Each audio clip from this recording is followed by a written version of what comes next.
Good Saturday evening, everybody. Welcome to Mercer Stadium in Sugar Land, Texas, and the grand finale of the football regular season. Tonight, it's the Kempner Cougars taking on the Friendswood Mustangs in a game that really doesn't mean that much in terms of playoff implications because Friendswood is already in the postseason with a record of either 3-4 or 4-3, whatever they have coming out of this ball game. But Kempner is trying to come back and completely rid itself of the memory of last year's season, which was a nightmare. They went 0-10, but this year, if they win tonight, they can go 5-5 in their second season under Troy DeGar, their new head coach. Well, not new. He's not new at all, but he succeeded Darren Andrus a couple of years ago.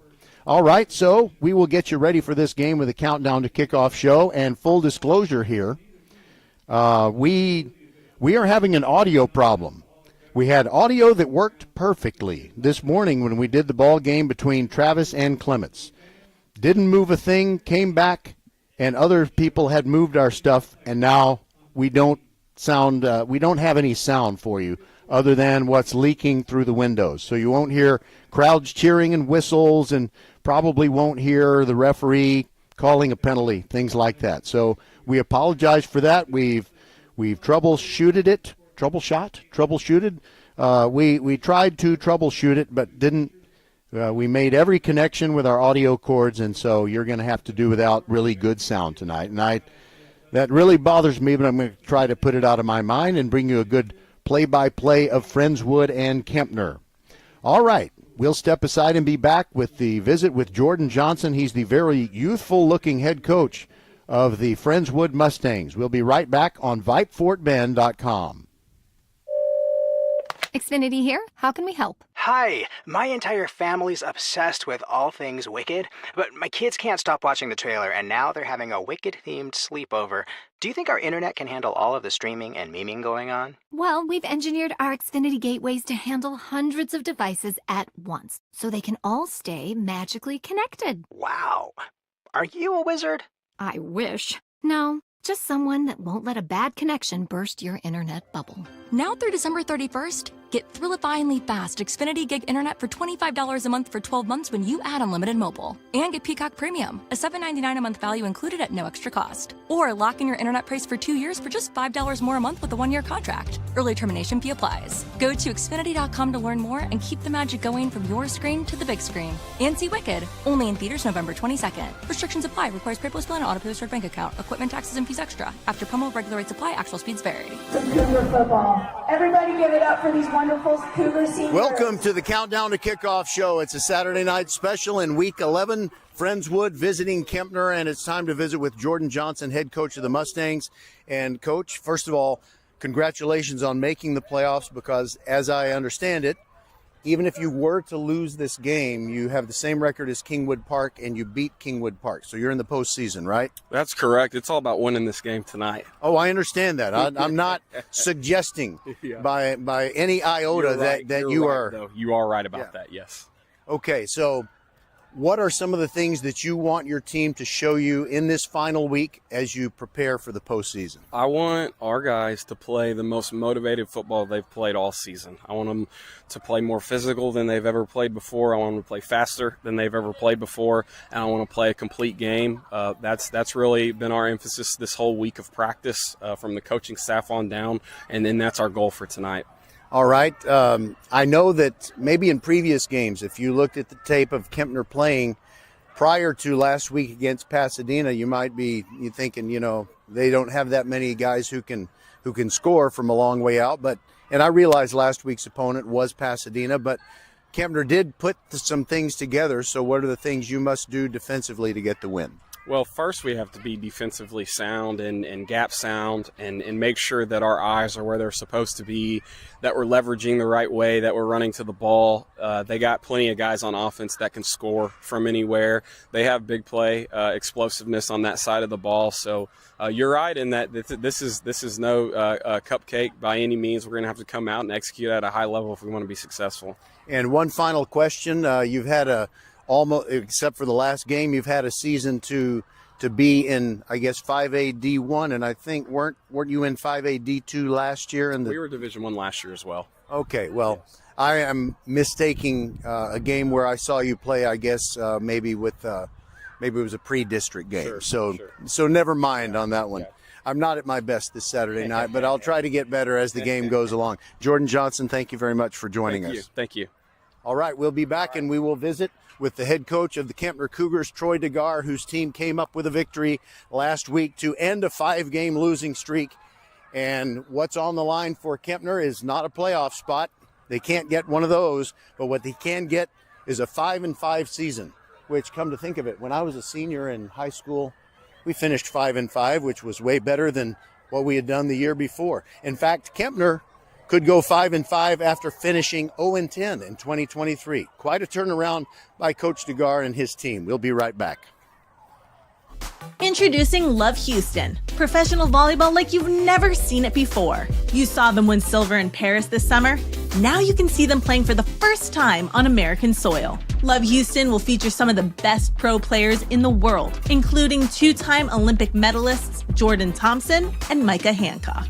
Get ready for first serve in January 2025. Visit lovb.com for tickets.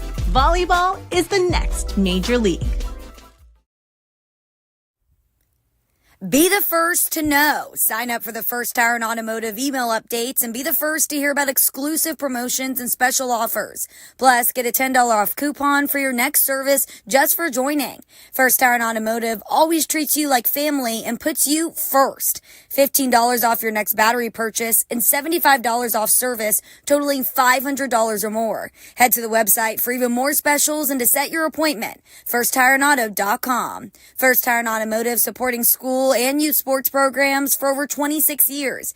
Get to one of First Tire and Automotive's 4 convenient locations in Sugar Land and Cinco Ranch. FirstTireandAuto.com. Good Saturday night, everybody. Welcome to the Countdown to Kickoff show. It's the season finale for the Kempner Cougars. Troy DeGar joins us. And Coach, last week you got the win over Pasadena. Now you have a chance to be 5-5 and break even on the season. Tell me how you're feeling right now as you get ready to play Friendswood. Feeling real good. I mean, it's an amazing atmosphere out tonight. The weather is cooperating beautifully. Didn't know if that was going to be the case. It's senior night. It's feeling festive. Kind of feeling like we want to be party crashers. All right, that sounds good. So I guess the party to reach the playoffs for Friendswood has already happened because, as I understand it, even if you win tonight, they're 3-4. They'd have the same record as Kingwood Park, but they beat Kingwood Park, so Friendswood is in no matter what. And so I would say that your team has more to play for tonight than they do. Am I right? Well, every time we take the field, we want to just focus on what we need to do. It's a great opportunity, like you said, for us to pull to 500 on the year and to culminate this thing the right way. That's all we talked about all week is finishing with class and doing things right. And so we want to come in tonight and put a finish on it. You know, I asked a question like this of you back in September when you had gotten an end to your losing streak. You got that win and what it was like on campus, and how was it different on campus this past week after you beat Pasadena? Kind of festive like it was before. The student body is always kind of like a thermometer, and we're the thermostat. So we want to go in and kind of set the temperature. We did that last week, and the student body did reflect that this week.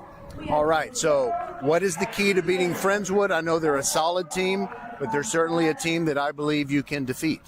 Definitely. One thing that we have to do first and foremost is not beat ourselves. So we want to come out and minimize self-inflicted wounds, mistakes, and different things like that. I think it's important offensively that we handle the pressure that they're going to want to bring on our offense. And defensively, we want to stop the run. And so if we're able to do those things and tackle and handle their pressure, I think we have a good chance this evening. All right, Coach. I got 2 Kempner grad boys. And I'll just be honest with you, I really want you to win tonight. Won't be mad at you if you don't, but I'll have a big smile on my face if you do. So best of luck tonight. Thank you, and we appreciate that. All right, VypeFortBend.com. Glad to be here as Kempner tries to break even on the year at 5-5. Our coverage, as always, is brought to you by Xfinity, home of the 10G Next Generation Network. Only from Xfinity, the future starts now. By First Tire and Automotive, with 4 great Fort Bend County locations, including the one on Eldridge. That's close to Kempner, and it's the original. First Tire and Automotive has everything you need to get your car performing at its very best, including the very best in deals on the best tires you can get. And we're also brought to you by Leonetti Graphics, the official banner provider of VypeFortBend.com, and Love Houston Volleyball, LOVB.com. And they are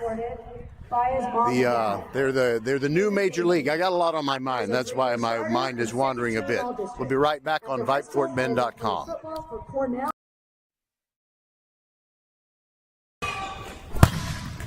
We are the volleyball school with 3 locations, Katy, the Woodlands, and our newest in Richmond on West Belfort. We have the best developmental volleyball program in Fort Bend. We have the high-level training you need to get on the top club and school teams, and you'll have fun doing it. Our Richmond facility is at 18120 West Belfort. Visit thevolleyballschool.com and come train with us. Leonetti Graphics, the gold standard in Fort Bend County for screen printing, embroidery, banners, signs, t-shirts, and all kinds of specialty items. Whatever you need to advertise or show school spirit, team spirit, or company spirit, nobody does it better than Leonetti Graphics. We started creating our products in an apartment 23 years ago, and now our state-of-the-art facility in Stafford has everything to make your vision come true. Call your friends at Leonetti Graphics, 281-499-4959. Leonetti Graphics, the official banner provider for VypeFortBend.com. Xfinity here. How can we help? Hi, my entire family's obsessed with all things Wicked, but my kids can't stop watching the trailer, and now they're having a Wicked-themed sleepover. Do you think our internet can handle all of the streaming and memeing going on? Well, we've engineered our Xfinity gateways to handle hundreds of devices at once, so they can all stay magically connected. Wow. Are you a wizard? I wish. No, just someone that won't let a bad connection burst your internet bubble. Now through December 31st, get thrillifyingly fast Xfinity Gig Internet for $25 a month for 12 months when you add unlimited mobile. And get Peacock Premium, a $7.99 a month value included at no extra cost. Or lock in your internet price for 2 years for just $5 more a month with a 1-year contract. Early termination fee applies. Go to Xfinity.com to learn more and keep the magic going from your screen to the big screen. And see Wicked, only in theaters November 22nd. Restrictions apply. Requires PayPal bill and auto pay with bank account. Equipment, taxes, and fees extra. After promo, regular rates apply. Actual speeds vary. Be the first to know. Sign up for the First Tire and Automotive email updates and be the first to hear about exclusive promotions and special offers. Plus, get a $10 off coupon for your next service just for joining. First Tire and Automotive always treats you like family and puts you first. $15 off your next battery purchase and $75 off service totaling $500 or more. Head to the website for even more specials and to set your appointment. FirstTireandAuto.com. First Tire and Automotive, supporting school and youth sports programs for over 26 years. Get to one of First Tire and Automotive's 4 convenient locations in Sugar Land and Cinco Ranch. FirstTireandAuto.com. Professional volleyball is coming to Houston this January, featuring Olympic medalists Misha Hancock and Jordan Thompson. Love Houston Volleyball is Houston's newest professional team. Get ready to watch some of the world's best volleyball players, from Olympic medalists to NCAA champions and international superstars, with the action kicking off on January 9th. Visit LOVB.com for more information and tickets for Love Houston matches. Volleyball is the next major league. All right, we're back here at Mercer Stadium, and I think they are attempting to get the Star-Spangled Banner completed, and they just did. And as I told you at the beginning, if you missed it right at the outset of our broadcast, we don't have an outside mic, so we can't bring you the usual sights and sounds of a football game. And it's never quite happened to this extent, so I sound like I'm talking to you from inside the laundry room. But I have this idea. I've had this thing inside my laptop for a long time. It's just generic screaming fans for just over 2 minutes. And I'm going to see what that sounds like, and I might kind of bring it up underneath our sound And we'll see if, maybe that would be okay if we bring that up and just let you hear screaming fans while I'm announcing the football game. Of course, you won't hear the public address guy. You won't hear the referee making signals. And by the way, the referee is a guy named Roland Morgan. And he is 77 years old. Our referee tonight, Roland Morgan, 77 years old. But his name sounded familiar to me. So I said, Roland, did you go to the Conroe Church of Christ on Fraser Street when you were young? And he said, yes. So this guy who's, I guess he's about my brother's age, well, maybe a little bit older than that. He's our referee tonight. I've never watched a high school football game with a 77-year-old referee. And Roland Morgan is now indicating that Kempner won the toss and deferred, so Friendswood is going to get the football first at the north end of Kempner of Mercer Stadium. And by the way, Skylar Gillespie, I need to, he's my silent partner inside the mothership there at Vype World Headquarters, and I'm going to need Skylar to tell me if the crowd noise, the fake crowd noise, is too loud or not. So just let me know. Skylar, say too loud, make it louder. I'm sorry, too loud, make it softer, or too soft, make it louder through your texts. All right. So we're just kind of flying by the seat of our pants here. The Kempner Cougars had a great win over Pasadena last week, and now they are set to try and make it a 2-game win streak to finish the season. And the Cougars, the home team, wearing the maroon uniform pants with the broad white stripe on either side, dark gray jerseys with white letters and numerals outlined in maroon, and they've got maroon on the shoulders. And then there is the maroon helmet with the Kempner Cougar logo on either side.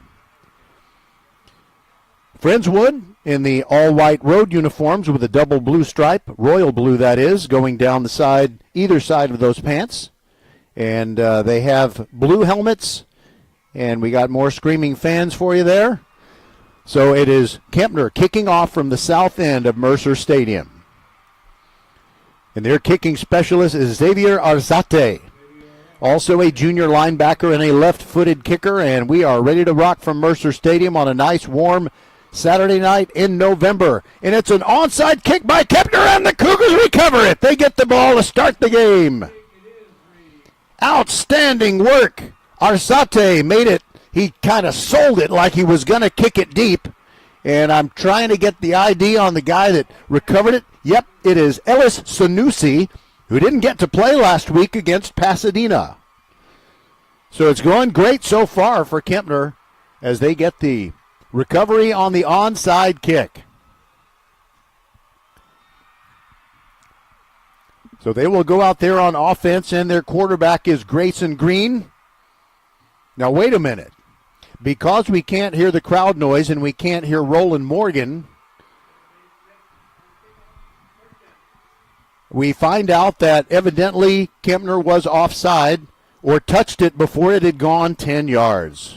Oh, that's disappointing. It looked like a perfectly executed onside kick.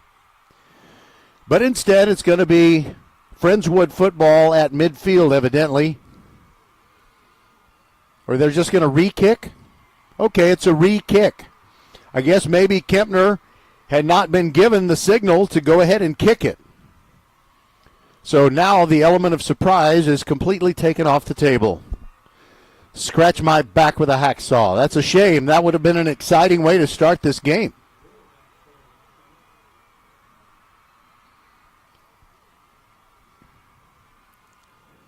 So they'll go back out there with Arzate, the kicking specialist, teeing it up one more time.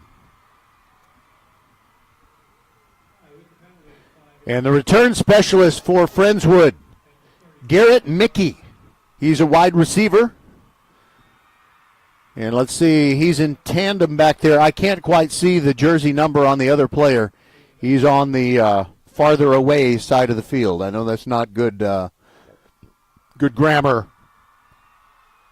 And Arzate ready to kick it deep, we presume, and they've penalized Kempner, so I guess Kempner was offsides or did touch it too soon, and the kick bounces near the 25, and it's Mickey near sideline, gets across the 40-45, and pushed out near midfield. Arzate, the kicker, made the play to keep him from going all the way.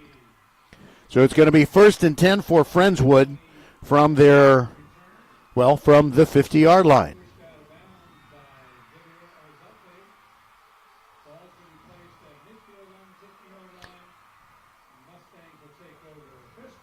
I'm sending a text to Skylar Gillespie inside the mother ship because he has several broadcasts to look after tonight. All right, so Friendswood's trigger man is Noah Abibi. No, it isn't. Never mind. He is out there, though. It is Mikey Butler. Butler going to throw on the first play, and he misses Mickey in and out of the hands. It falls incomplete on the slant pattern. And you know what? I said he misses Mickey. It was actually on target, and it went through Mickey's hands. So it's incomplete. 2nd down and 10 for Friendswood from their own, well, I said that again, from the 50-yard line. The snap goes awry, and they have to go down on a knee and recover it. Well, that's unfortunate for Friendswood. Mikey Butler, it was a low snap. There's really nothing he could do. And so the running back, Trip Bateman, was able to recover it. And there was a 5-yard penalty for offside. So now it is 2nd down and 5. Butler looks over at the sideline. Trip Bateman standing just to his left now, right behind him. Butler fakes to Trip Bateman and throws it down the field, and it's incomplete. He was going to the opposite side of the field looking for Lee Jackson, or Jackson Lee. They have another one of these rosters that gives you the last name first and the first name last. That is so unnecessary. I don't know why anybody does that. Jackson Lee was, I won't say he was a lot open, but maybe a little bit open. Now it is 3rd down and 5 for Friendswood from the Kempner 45. Would they switch things up and give it off to Trip Bateman? Butler fakes the handoff to him and throws a little stop route to Mickey, and he gets the 1st down. A gain of 11 yards to the Kempner 34, and that moves the sticks. It's a 1st down. Think of First Hiron Automotive for all your car care needs. Check them out at firsthironauto.com. Butler dropping back after a play fake, throws near the sideline, but way too high for the intended receiver. Again, that was Mickey. On the defense for Kempner, Reginald Jackson, and I think if that pass had been on target, Jackson would have been able to pick it off. We are just a half a minute into the game, and Friendswood is driving. They're at Kempner's 34. Kempner jumped. Could be a free play, but they blow it dead.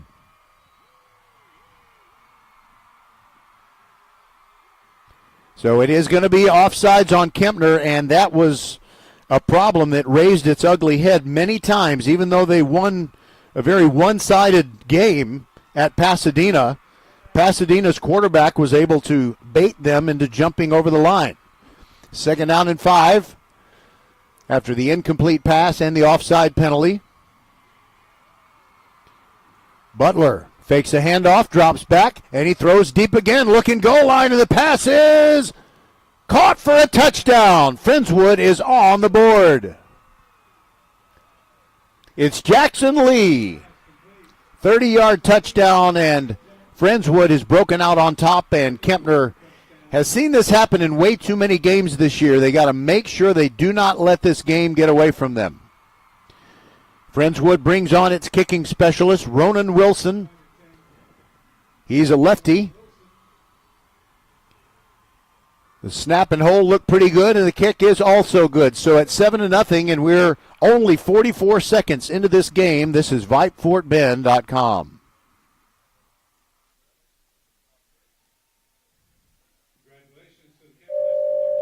Xfinity here. How can we help? Hi, my entire family's obsessed with all things Wicked, but my kids can't stop watching the trailer, and now they're having a Wicked-themed sleepover.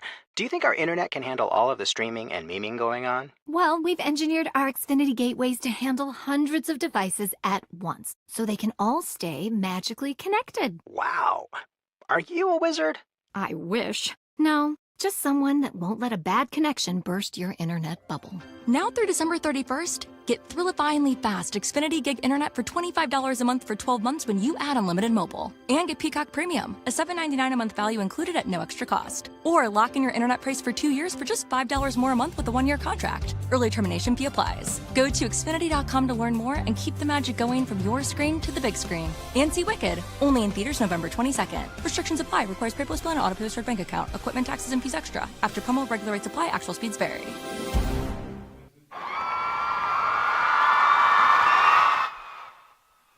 All right, here is the kickoff. And deep to receive it, Luke Maxson for the Kempner Cougars, and he takes it at his 14-yard line, has to reroute himself just short of the 20, and there's a whole bunch of white Friendswood jerseys there to take him down. So Kempner needs to match the touchdown scoring drive by the Mustangs. They got the 30-yard touchdown pass from Mikey Butler to Jackson Lee. The officials gave forward progress to the return man, Luke Maxson. So it's going to be 1st and 10 for Kempner. They are moving from right to left, that is from south to north here at Mercer Stadium. At their own 20, the ball on the far hash mark to begin the game. Grayson Green in the shotgun formation. Takes the snap, looks over to his left and swings it out to his running back. And the ball is on the ground. It is loose. Bug on the rug, and Friendswood recovers. Oh, my goodness. Derek Smith, the running back, caught the ball. He had taken a step or two, and someone reached in and poked the ball out, and now it's been recovered, and Friendswood takes over. I believe the guy who recovered the ball was Jacob Molina. So Friendswood has it at Kempner's 21, and the Mustangs already lead the game by a score of 7-0. Kempner must not let this game get away from them because there have been so many good opponents in this new district that they're in after the UIL realigned, as it always does every 2 years. Teams like Angleton and LaPorte have just run and just left Kempner in the dust.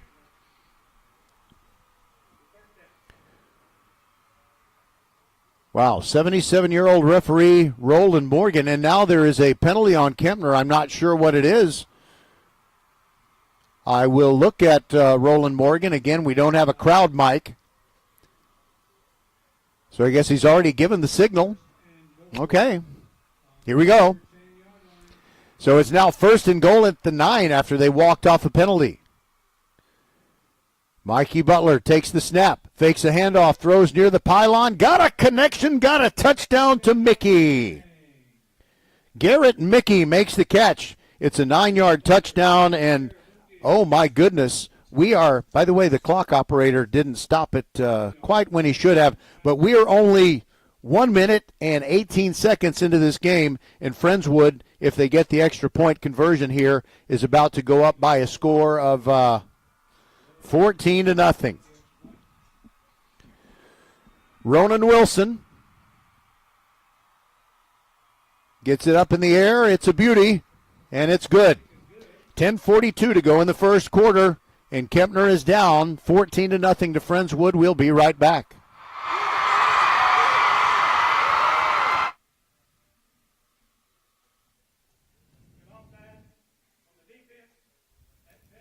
Be the first to know. Sign up for the First Tire and Automotive email updates and be the first to hear about exclusive promotions and special offers. Plus, get a $10 off coupon for your next service just for joining. First Tire and Automotive always treats you like family and puts you first. $15 off your next battery purchase and $75 off service totaling $500 or more. Head to the website for even more specials and to set your appointment. FirstTireandAuto.com. First Tire and Automotive, supporting school and youth sports programs for over 26 years. Get to one of First Tire and Automotive's 4 convenient locations in Sugar Land and Cinco Ranch. FirstTireandAuto.com. Professional volleyball is coming to Houston this January, featuring Olympic medalists Micah Hancock and Jordan Thompson. Love Houston Volleyball is Houston's newest professional team. Get ready to watch some of the world's best volleyball players, from Olympic medalists to NCAA champions and international superstars, with the action kicking off on January 9th. Visit LOVV.com for more information and tickets for Love Houston matches. Volleyball is the next major league.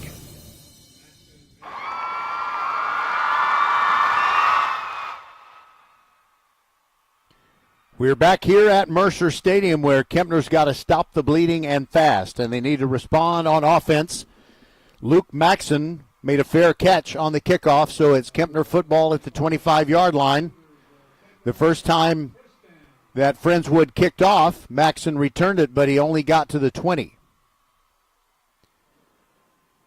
So the senior quarterback, Grayson Green, has to show his leadership. Derek Smith, his running back, is to his right, and there are two receivers on the near side. Green hands it off inside, and that's going to be a tackle for loss, 3 or 4 yards. All over it was Friendswood. Jackson Slaughter and Mason Sindelar destroying that play. It's a 3-yard loss, 2nd down and 13 for the Cougars. Well, Coach Jordan Johnson said he wanted his team to play with some urgency, and they certainly are. But they're not letting up, down or leading 14-0. Long pass intended for Mario James near sideline, and it's incomplete near the midfield stripe. Shoulder to shoulder with him on defense, Jalen Osby of Friendswood. And it's going to be 3rd down and 13. Kempner has been nothing but behind the sticks on the 3 offensive plays that they have had.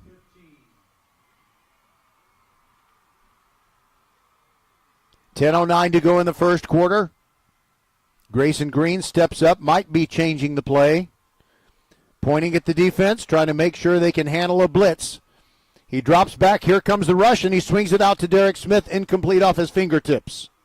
And you know, even if he had caught that, I don't know that he would have gone very far with it. There's someone wearing number 42, I believe. Jackson Slaughter was ready to take down Derek Smith if he needed to. Now Kempner will punt it away, and I have a feeling that Friendswood might come after this punt. Elvin Williams is the punting specialist, and Mickey is back to receive it for Friendswood, standing at his own 40-yard line.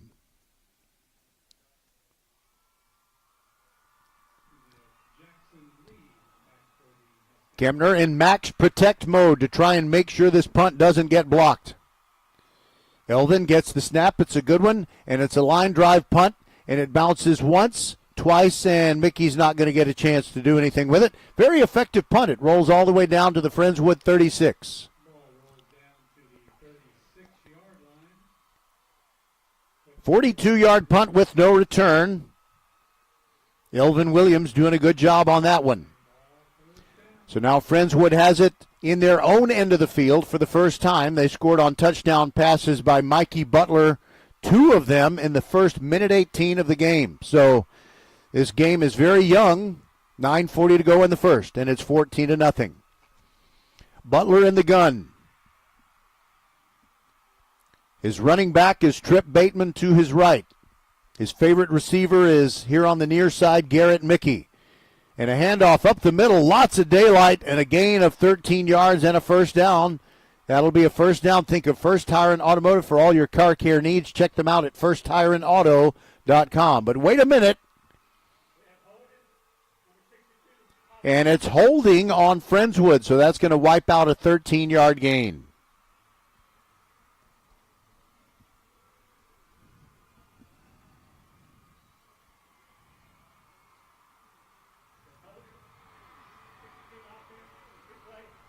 So Roland Morgan is giving the official call, and his microphone's working, but we don't have our microphone that picks up natural sound working. So that ends up being a spot foul.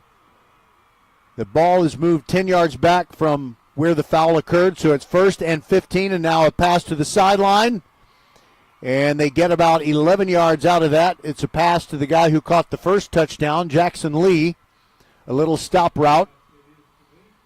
And that makes things very doable. It's now 2nd down and 4 for Friendswood. They don't huddle.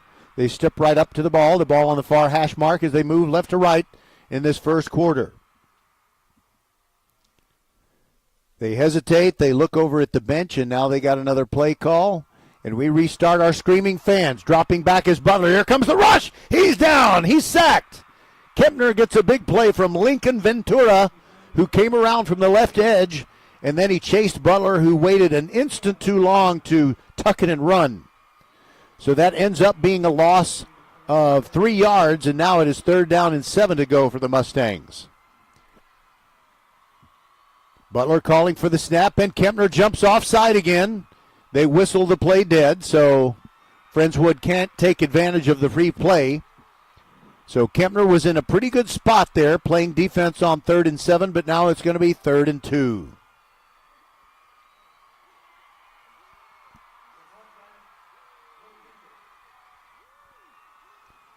Kempner already plagued with offsides penalties, and that was a problem on that rainy Saturday in Pasadena a week ago. Even though they won that game easily.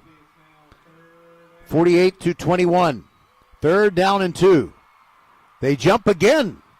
No flag, but Mikey Butler keeps over the left side, gets the first down and slides to safety.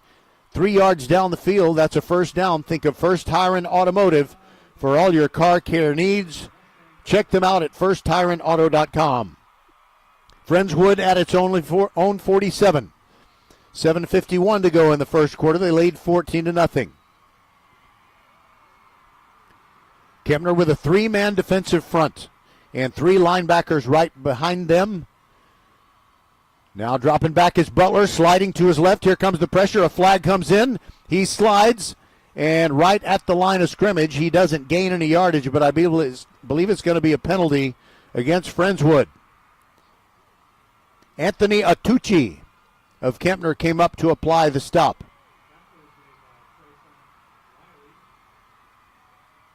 By the way, there is an official, a referee that we see a lot in these games involving Fort Bend County teams. That is Ronnie Morgan. But Ronnie Morgan and Roland Morgan, tonight's referee here at Mercer, are not related. 2 fouls on the play. Holding on the offense. Personal foul on the defense. So I guess it's going to be offsetting penalties. But they appear to be enforcing the personal foul. Okay, so that doesn't give Friendswood a first down, but it does give them a better position. They now have, well, I guess they do have a first down. It's an automatic first down as they assist, or they actually enforced the personal foul penalty. So they're at Kempner's 47-yard line, and a run up the middle, sliding to the right and fighting hard for a couple, maybe 3 yards, if that. That is their main running back, Trip Bateman. Friendswood has been throwing the ball repeatedly here in the early going. When they snap it on 2nd and 8 after that 2-yard gain, there will be about 7 minutes left. In fact, right now there are 7 minutes left in the first quarter.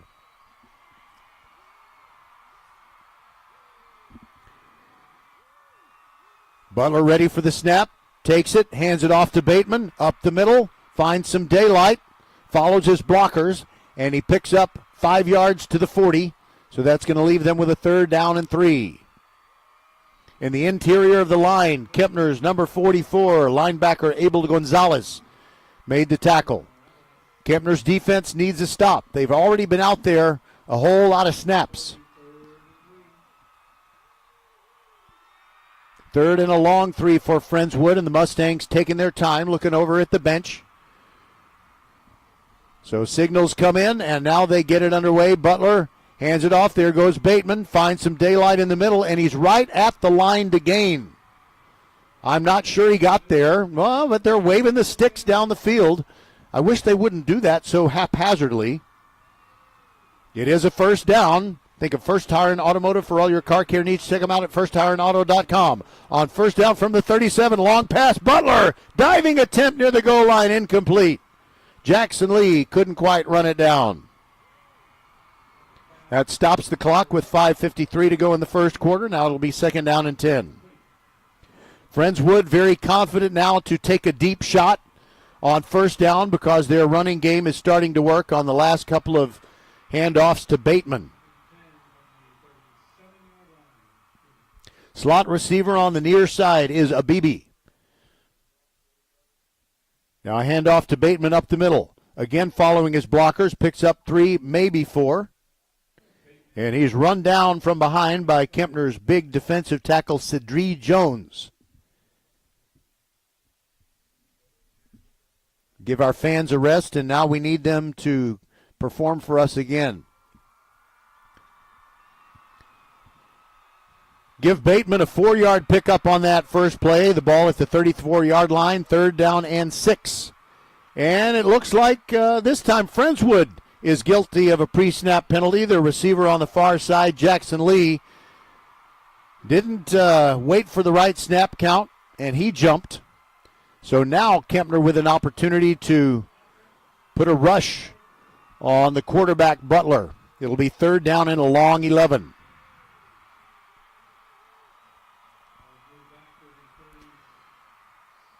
Kempner with 1 sack already tonight.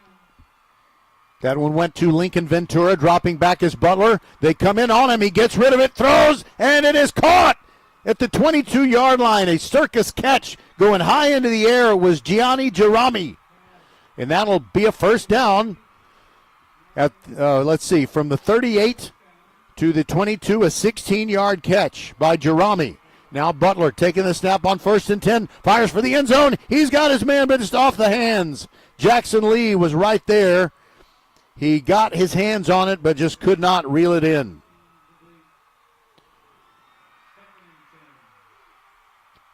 And we've got 4:55 to go in this first quarter.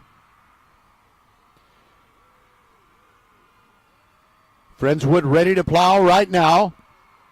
From the 23, second down and 10. Flag comes in. It's going to be offsides. Kempner throw toward the pylon. Caught, but it is a touchdown. Oh, my goodness.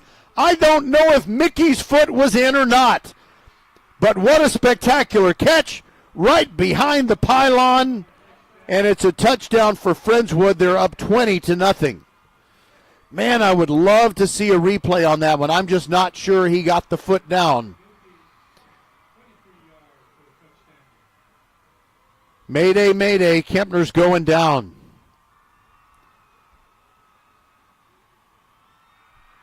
On for the extra point, Ronan Wilson, he's got it. It's 21-0, another Saturday night, and I've got me a blowout. Unless Kempner can turn it around. We'll be back.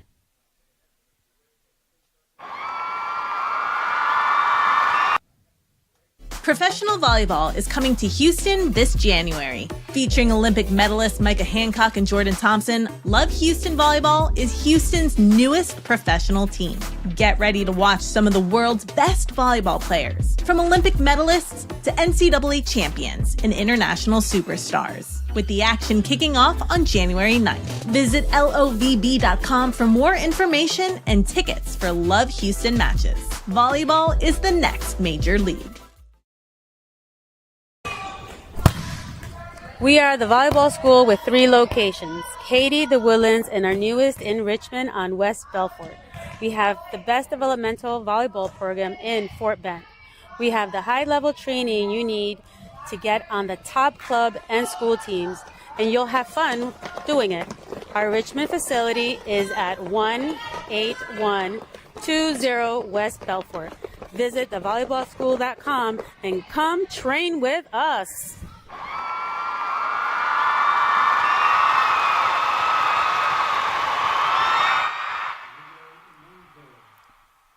We're back at Mercer Stadium. Kempner already down 21-0 with 4:39 to go in the first quarter. Luke Maxson returned the kickoff, took it to the 24-yard line before he was run out of bounds on the near side, and Kempner will start the offense up again. Alongside Grayson Green, they have a new running back out there. It's Makai Jenkins, standing to the right of Green. 3 receivers on the near side of the formation. Friendswood looking to bring a blitz from the defensive right side. They jump, and it's a throw over the middle, and it's almost intercepted by Friendswood. It's going to be okay for Kempner because we'll have offsides on the Mustangs, but that's a good thing because Caleb Allen, one of their linebackers, had a chance to intercept that pass and take it to the house. It would have been easy. There was nobody between him and the goal line at the south end of the stadium.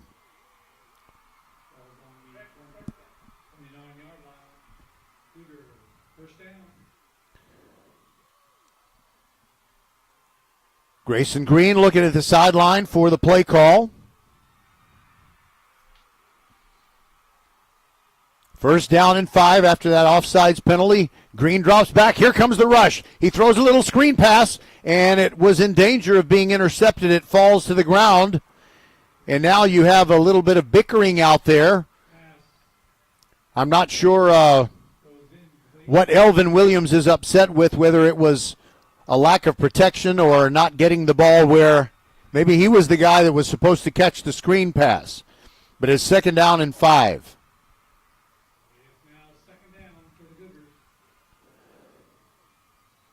Green ready. Takes the snap in the spread formation, gets rid of it, and it's a slant pass intercepted. Friendswood with another pick, and it's going to be a pick six. Nicholas Ruffino goes in for the pick six touchdown, and senior night could not have started any worse for the Kempner Cougars. It is 27-0 with 4:22 to go in quarter number 1.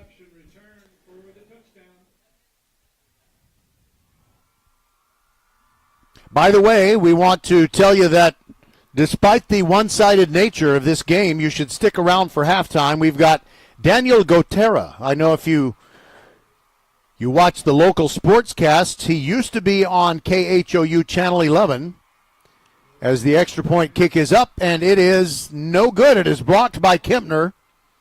The ball is loose, and Friendswood tried to pick it up and get a two-pointer, and they did. The ball came loose in a scrum of people. One of the Mustangs picked it up and burrowed over the goal line, and now we got a flag. It is one-sided.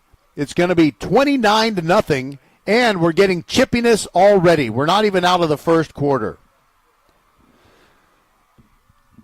Well, I don't know, Skylar Gillespie. What do you think? Things are not going well. We'll be back on VypeFortBend.com.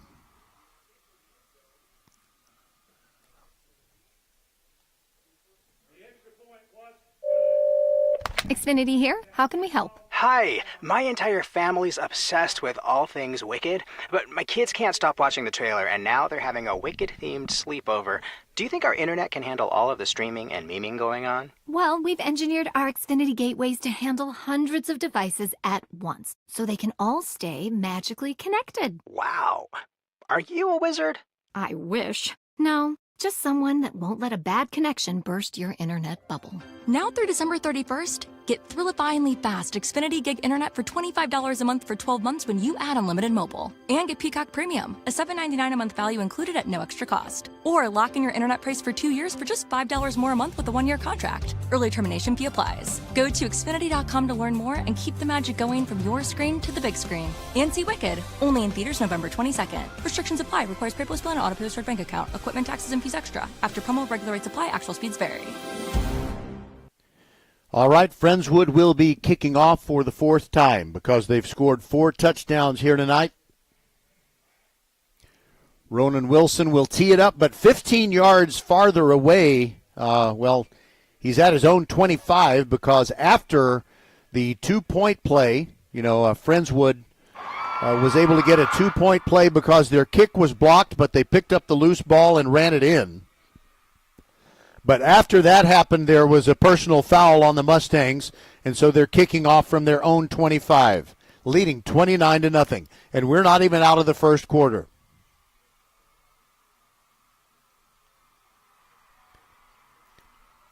Wilson going toward the football, and he boots it deep, and Luke Maxon's going to take it at his 17-yard line. Outside the numbers on the near side and gets over the 30. Nice ankle tackle on special teams by Friendswood's Nicholas Ruffino, who just had himself a pick six. So Kempner will start at its own 35. That's where they marked Maxon out.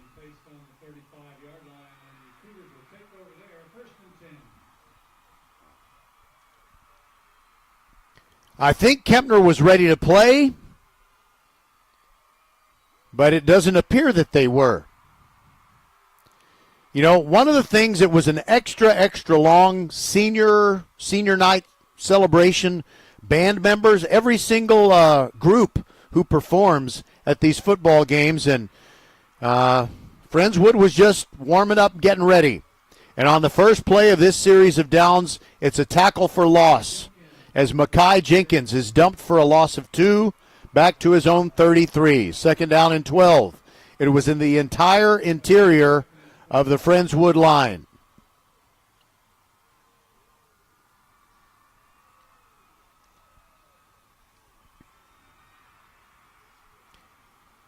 Grayson Green has the play call, facing a 3-man front, takes the snap, fakes a handoff, gets rid of it, sideline, Mario James, catch made at the 42-yard line for the Cougars, and that'll set them up for a 3rd down and 4 yards to go.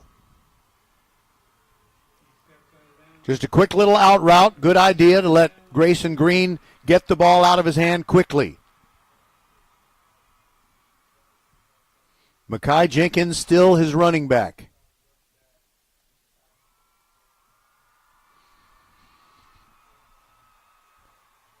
Third down and 4. Kempner needs to keep things going right here. Hard rush is going to be coming from the defensive left. Play clock is at 4. They got to get it snapped. Green takes the ball. Gets it out of his hand, looking down the field, looking for Elliott Williams. He's got it inside the 20, down the sideline, and rushed out at about the 10. They mark him at the 13. Big first down for the Cougars. That'll get the fans excited if the Cougars can just get on the board and stop making mistakes, avoid the offside penalties. Then they can get back into this thing. But they've got quite a mountain to climb, and you can't even, you can't count your chickens before they're hatched.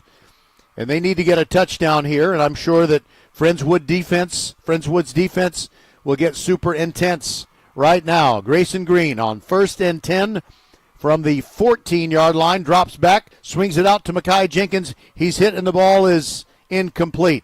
It was one of those passes that kind of went sideways, and it could have been a free ball, but the whistles blew, so the play was over. 2nd down and 10.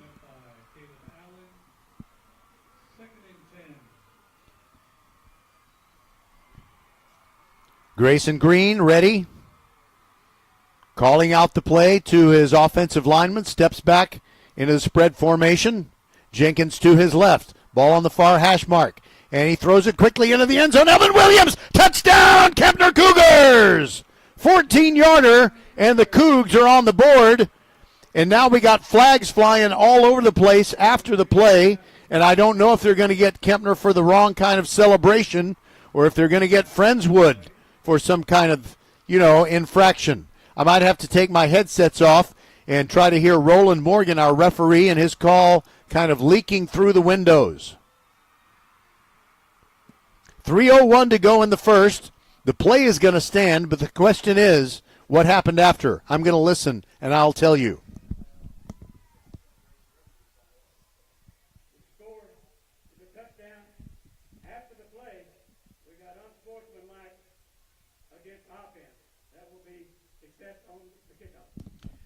Okay, I don't know if you heard that or not. Maybe you did, but Roland Morgan said it was excessive celebration on sportsmanlike conduct on Kempner.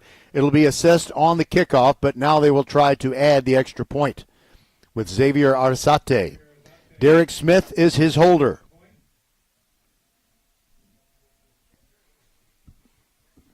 The snap and hold look pretty good. The kick is not a real strong one, but it's between the uprights, and that's all that counts. So Kempner gets on the board. They trail now by a score of 29-7, and we'll be back on VypeFortBend.com. Mark your calendars. Professional volleyball is coming to Houston in January 2025. Led by Houston's newest pro team, Love Houston Volleyball, get ready for non-stop action as some of the world's best players take the court. Featuring Olympic medalists Micah Hancock and Jordan Thompson, Love Houston is ready to compete for the season's first championship title. Get your tickets now for this historic first season. Visit lovb.com today. Volleyball is the next major league. Be the first to know. Sign up for the First Tire and Automotive email updates and be the first to hear about exclusive promotions and special offers. Plus, get a $10 off coupon for your next service just for joining. First Tire and Automotive always treats you like family and puts you first. $15 off your next battery purchase and $75 off service totaling $500 or more. Head to the website for even more specials and to set your appointment. FirstTireandAuto.com. First Tire and Automotive, supporting school and youth sports programs for over 26 years. Get to one of First Tire and Automotive's 4 convenient locations in Sugar Land and Cinco Ranch. FirstTireandAuto.com. Okay, we've had the kickoff, and Arzate just kicked a line drive out of bounds. By the way, Kempner scored its touchdown after receiving a kickoff that came from 15 yards further back, because on its last touchdown, or on the conversion after the pick six that made it 29-0, after that conversion, you had a penalty on Friendswood that made them kick off from their own 25. But now it looks like Kempner is going to have to kick off again. You know, Friendswood has that option because Kempner kicked it out of bounds. So Kempner's going to have to kick off from their 20. 3:01 to go in the first quarter. Yeah, you know, if you just keep kicking it out of bounds, if the other team wants to, they can say, we can do this all day. We're going to make you kick it again.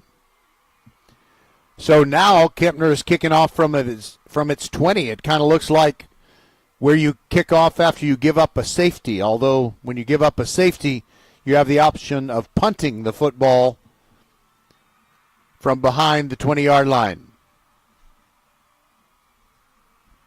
Mickey, one of the return men for Friendswood. Arzate gets it in the air, and it is Mickey from his own 38-yard line, straight up between the hash marks and the numbers, gets inside Kempner territory to the 40. Dragged down from behind by Ellis Sanusi. And you give Friendswood a short field, it's just not a very smart proposition. 29-7 is our score, 2:53 to go in this first quarter. Don't forget, join us at halftime. We've got Daniel Gotera. Used to be a sportscaster for Channel 11. Now he is part of the team at the Harris County Houston Sports Authority. I don't know if I finished my thought on that earlier. But it's great to hear what he is doing to make Houston sports continue great. And Mikey Butler is blitzed off the defensive right, and he is sacked. Second time Kempner has got a clean sack. That time it's Roman Morales. Where are our screaming fans? There they are.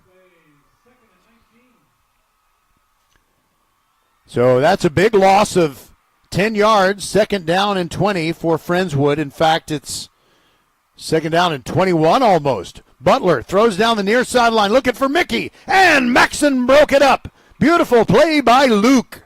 Luke plays both offense and defense, and he was beaten by a step or two, but the throw hung up, and he jumped over behind Mickey, avoided making contact, and swatted the ball down.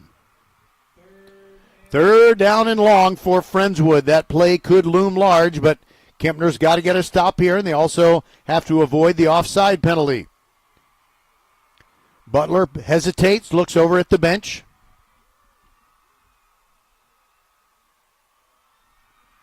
Takes the snap, swings it out to Trip Bateman. He's being pursued, and he gets a gain of about 8 yards. That's it. So Kempner's defense comes through, and now they force what is probably going to be a punt situation, but you never know. Friendswood feeling pretty confident, leading 29-7.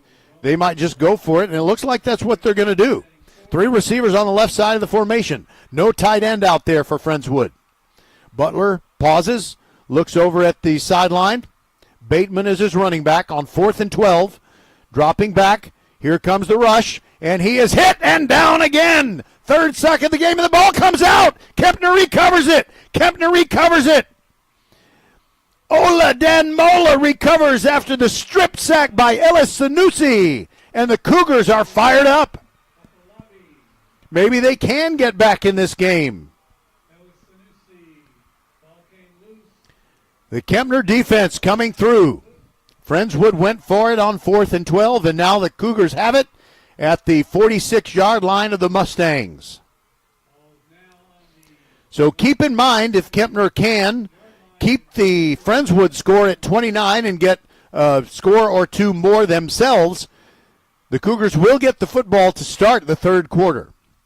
But now they need to get another touchdown here. Grayson Green ready in the spread. Takes the snap, drops back, looks over the middle, throws, complete. First down, 13-yard gain as he delivers it to Ayo Afolabi. Afolabi's first catch. That's a first down. Think of First Tire and Automotive for all your car care needs. Check them out at firsttireandauto.com. Kempner ball at the 33-yard line. Green and his mates hurry up to the line. A little swing pass to Maxson off his hands. Incomplete. Got to be careful with those sideways passes.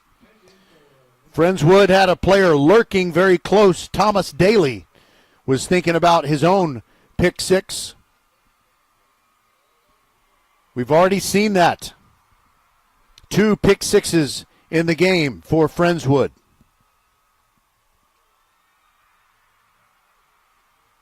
Second down and 10 for the Cougars. 1:12 left in the first quarter. Dropping back is Green, throws sideline, and just over the head of his intended receiver, John Red Denman. It's going to be 3rd and 10. And Denman was covered pretty well out there. I think it was good that it was delivered high. Austin Kane was right there in the possible path of the football. 3rd down and 10. Green barking out signals to his offensive line. Makai Jenkins to his left. Green drops back. Here comes the rush. Screen pass. Got it to Maxson. He's got some room. Inside the 30, 25, 20. First down. Kempner Cougars. 13-yard pass. And I could call it a bubble screen. I could call it a tunnel screen. But I'm going to call it a panic screen. As Green was about to go down, the rush was coming in. We got under a minute to go in the first quarter.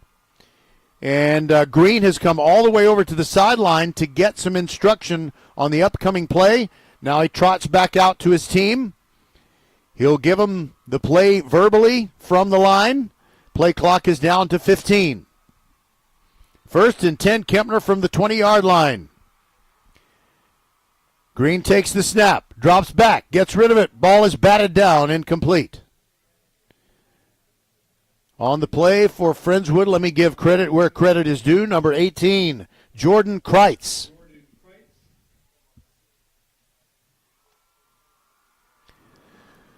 So no worries for Kempner. They're starting to move the football. 2nd down and 10.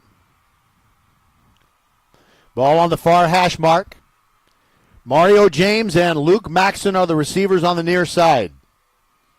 One-on-one coverage for each of those players. 2nd down and 10. Green drops back, throws a post pattern, looking for James, leaps for it, and it's incomplete.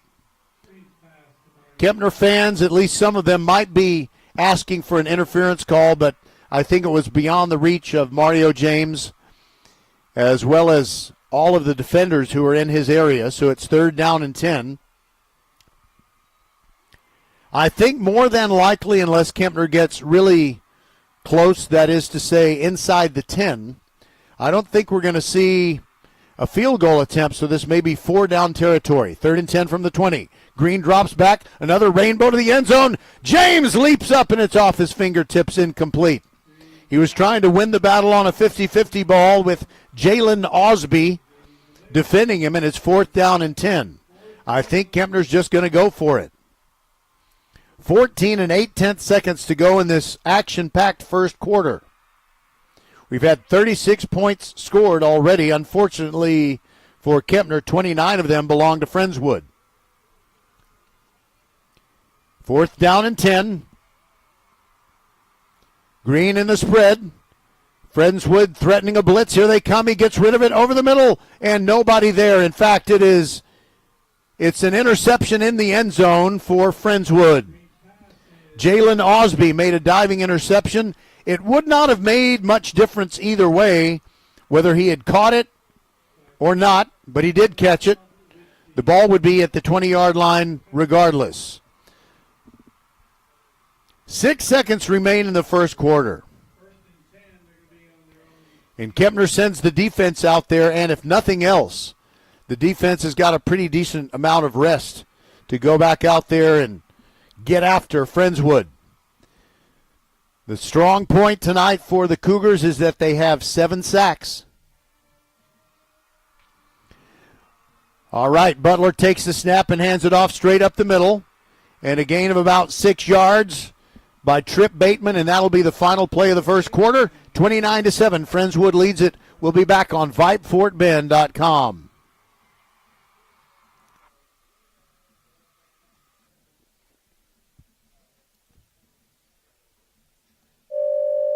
Xfinity here. How can we help? Hi, my entire family's obsessed with all things Wicked, but my kids can't stop watching the trailer, and now they're having a Wicked-themed sleepover. Do you think our internet can handle all of the streaming and memeing going on? Well, we've engineered our Xfinity gateways to handle hundreds of devices at once, so they can all stay magically connected. Wow. Are you a wizard? I wish. No, just someone that won't let a bad connection burst your internet bubble. Now through December 31st, get Thrillifiedly fast Xfinity Gig Internet for $25 a month for 12 months when you add unlimited mobile. And get Peacock Premium, a $7.99 a month value included at no extra cost. Or lock in your internet price for 2 years for just $5 more a month with a 1-year contract. Early termination fee applies. Go to Xfinity.com to learn more and keep the magic going from your screen to the big screen. And see Wicked, only in theaters November 22nd. Restrictions apply. Requires paperless plan, auto pay with bank account. Equipment, taxes, and fees extra. After promo, regular rates apply. Actual speeds vary. All right, Friendswood begins the second quarter with the football. Mikey Butler drops back and throws it down the middle, and it's incomplete. He was trying to get it to Mickey, their fast and gifted receiver, but he couldn't quite run it down. Roger Smith, along with Skylar Gillespie, the silent partner inside the mothership at Vype World headquarters tonight. Kempner trailing 29-7. By the way, we're bringing you some artificial sound, so it won't sound like we're in a laundry room. It's actually 3rd down and 6. This the third play of the drive. Butler throws near sideline. Jackson Lee catches it at the 30. That's the line he needed to gain. And I think he might have stepped out of bounds at the 29. So they do not have a first down. It's 3rd and 1 from their own 29 for Friendswood, now going from south to north. That is to say, from right to left in the second quarter. Don't forget our halftime guest, Daniel Gotera, formerly a sports reporter and anchor with KHOU Channel 11. And he did a great documentary on Marshall Buffs football called The Program. Won a lot of awards for it. He's a multi-talented guy. It's 4th and 1, according to the stick. But that can't be right. It's got to be 3rd and 1. And I think Friendswood was trying to make Kempner jump. And now Friendswood is taking a timeout. We'll take it with him on VypeFortBend.com.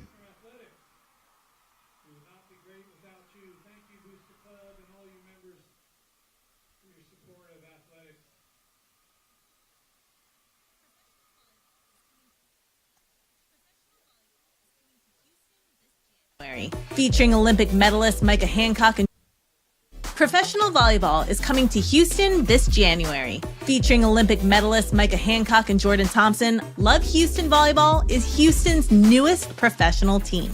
Get ready to watch some of the world's best volleyball players, from Olympic medalists to NCAA champions and international superstars, with the action kicking off on January 9th. Visit lovb.com for more information and tickets for Love Houston matches. Volleyball is the next major league. Okay, here we go. It is 4th down and 1 according to the down box. Kempner's got to hold their water. Do not jump off sides. They want to perhaps force Friendswood into a punting situation, but will the Mustangs run a play? Yes, they do. Mikey Butler up the middle. He's got a first down and more, and he slides to safety at the 37-yard line. That'll move the sticks. It's a first down. Think of First Tyrant Automotive for all your car care needs. Check them out at firsttyrantauto.com. They're at the 37 now. Butler hands it off. Trip Bateman runs over the right side and gets very little. Sanusi coming around from the right side of the defensive line, showing how quick he is, running down the running back, limiting him to a gain of 2. It's 2nd down and 8. We've got playoff coverage coming up next week on Thursday. Randall is going to be taking on Belton from Traylor Stadium Thursday night, 6:45 p.m. countdown to kickoff show. Then on Friday night, it is Fulsher at Traylor Stadium, hosting Katy Pato. Now a throw to Jackson Lee in the flat on the right side. Little stop route gets him a first down. An 11-yard pickup to the 48-yard line of Friendswood. Another first down play where Mikey Butler just had an easy pitch and catch with his receiver. Friendswood playing fast. Dropping back is Butler. Stands strong, throws it deep down the middle. A lot of traffic there. Pass falls incomplete. And there is a penalty flag, and I don't think it should be there. Mickey just kind of ran into the back of a Kempner defender. And yet they threw a flag, and I think it's going to be defensive pass interference. I'll listen to Mr. Morgan.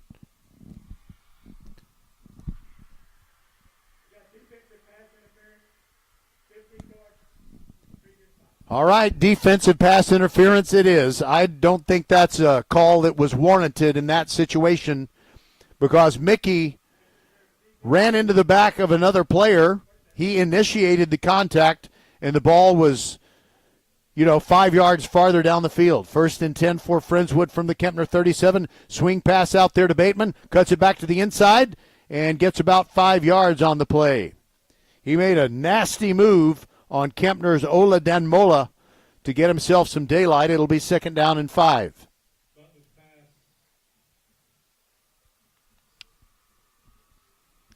Mikey likes it. 2nd down and 5. Drops back, steps up. He's going to running toward the sideline and running right towards the stick that he needed to reach, which was at the 27. I think he got there, but they're marking him a yard short. It'll be 3rd down and 1 for Friendswood from the Kempner 33-yard line. Cougs got to get organized quickly. Friendswood likes to snap the ball quickly. Butler fakes to Bateman, throws far sideline, and a battle for the football. It's incomplete. Mickey was the intended receiver, and battling him to a standstill was Samuel Menka. A 50-50 ball came out to 0-0. 10 minutes, 1 second to go before the half. Friendswood with a 4th down and 1, and up the middle goes Butler. He gets the first down. Got 3 yards when he just needed 1. Kempner's Anthony Atucci filled the hole and made the stop, but it's 1st and 10 Friendswood from the 25.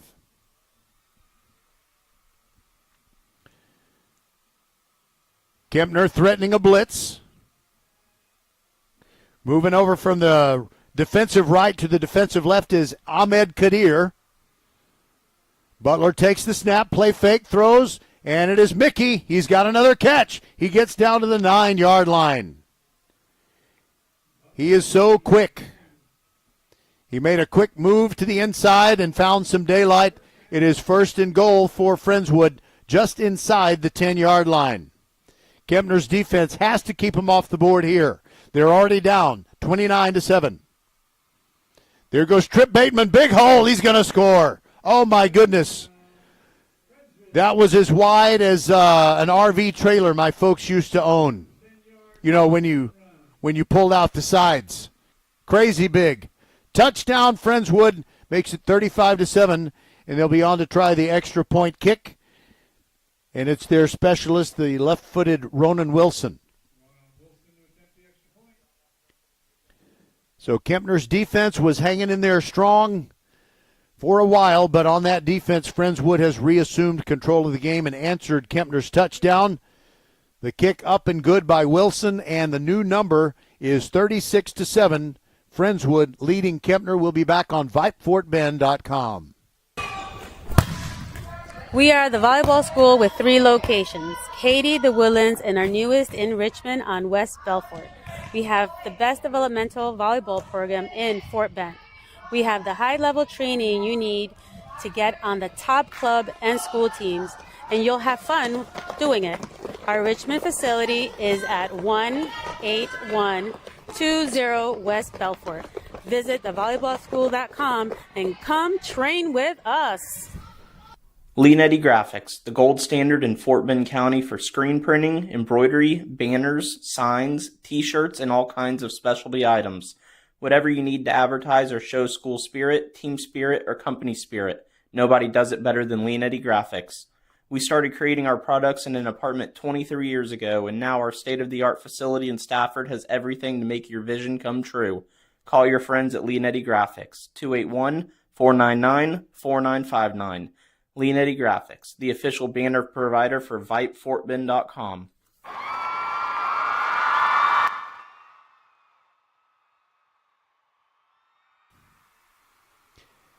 Back to the action. Friendswood kicking off.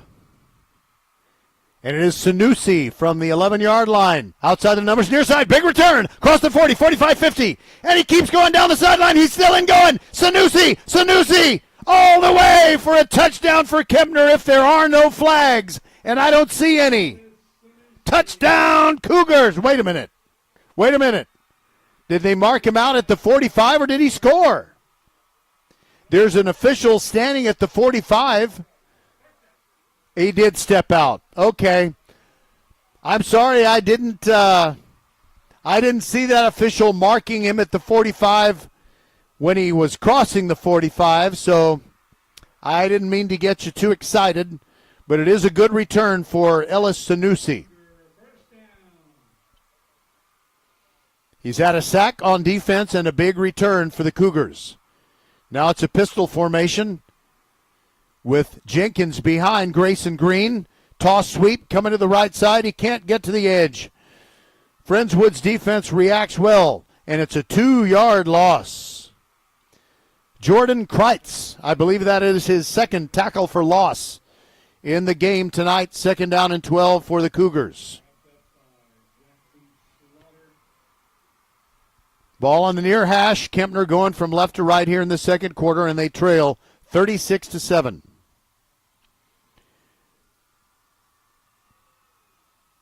Down to about 8.5 minutes to go in this second quarter.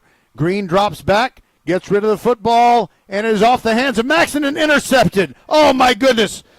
It is Mason Sindelar, and he's going to take it to the house. Oh, no. Senior night. Oh, wait a minute. I was about to say senior night is the worst nightmare for Kempner. However, we got penalty flags. I think we're going to get a hold or some kind of illegal block on the interception return, so it won't be a touchdown for Friendswood. The Mustangs will have the football, but I'll keep the artificial screaming fan sound down so we can hear Roland Morgan when he tells us who did what on this play. And before he starts talking, I'm going to tell you we got big playoff volleyball coming up on VypeFortBend.com Monday and Tuesday. But first, here's Mr. Morgan.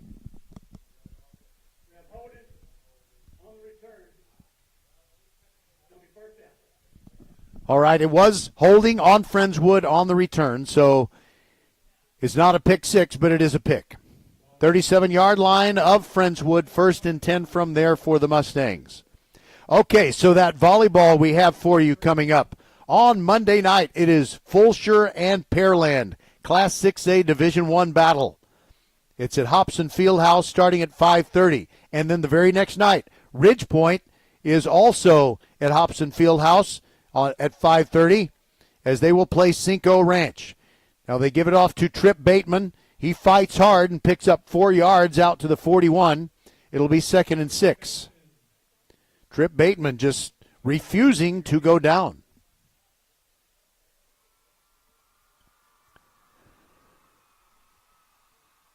So we got a jam-packed week. We got Fulshire Pearland Volleyball 5:30 on Monday. Ridgepoint Cinco Ranch Volleyball at 5:30 on Tuesday. Then on Thursday, Randall versus Belton in the by-district round of the football playoffs. And then on Friday, more football by-district. Fulshire at Traylor Stadium taking on Katy Paetow. And we might have something on Saturday. At this point, I just don't know. All right. 2nd down and 6. Dropping back is Butler. Throws far sideline for Mickey, and a big collision as the ball comes down. Mickey stays on the ground and breaking it up for Kempner. Nice play, Jolly Red Denman. But Mickey is back up. He's okay. And they give Mickey a break. He goes to the sideline. And it looks like coming in for him. Well, I see someone wearing number 80, but I don't see an 80 on the Friendswood roster. Okay, 3rd down and 6. Butler in the gun. Started to clap his hands together like he wanted the football, but now he looks over at the sideline. Play clock at 4. And they better call a timeout. They do. 36-7. Friendswood leads it. They take a timeout with 7:15 to go in the half. When they come back, they'll have a 3rd down and 6.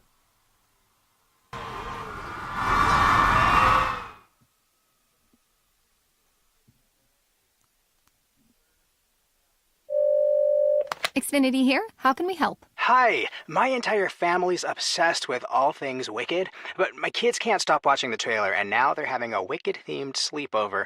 Do you think our internet can handle all of the streaming and memeing going on? Well, we've engineered our Xfinity gateways to handle hundreds of devices at once, so they can all stay magically connected. Wow. Are you a wizard?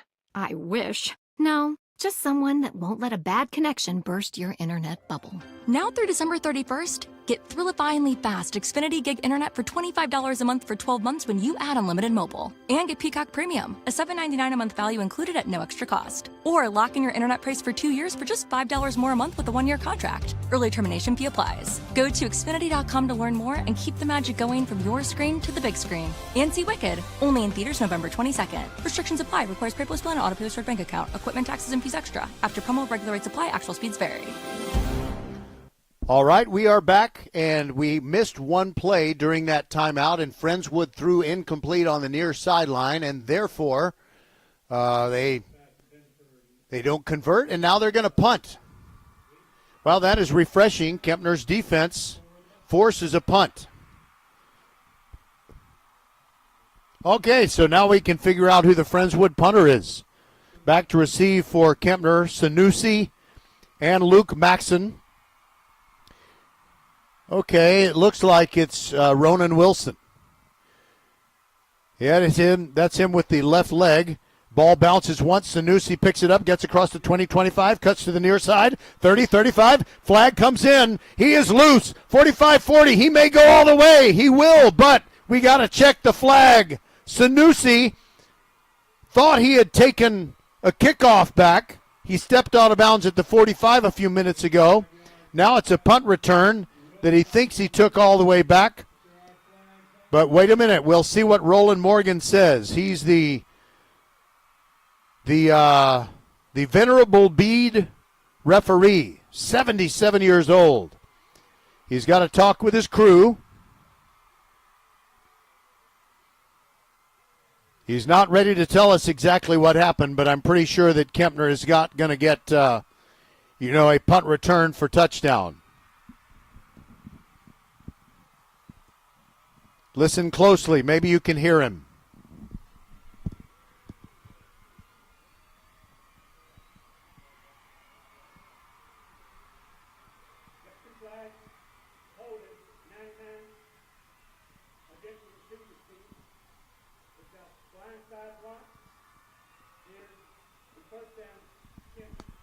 Okay, so he says that Kempner committed 2 penalties on that punt return, and they enforced the blindside block penalty. So Kempner starts from its own 20. But Sanusi looked pretty good returning that kick. All right, Grayson Green in the spread formation. Takes the snap, fakes a handoff, swings it out, intended for Luke Maxson, but beyond his reach. Coming in hot, Mason Sindelar on defense.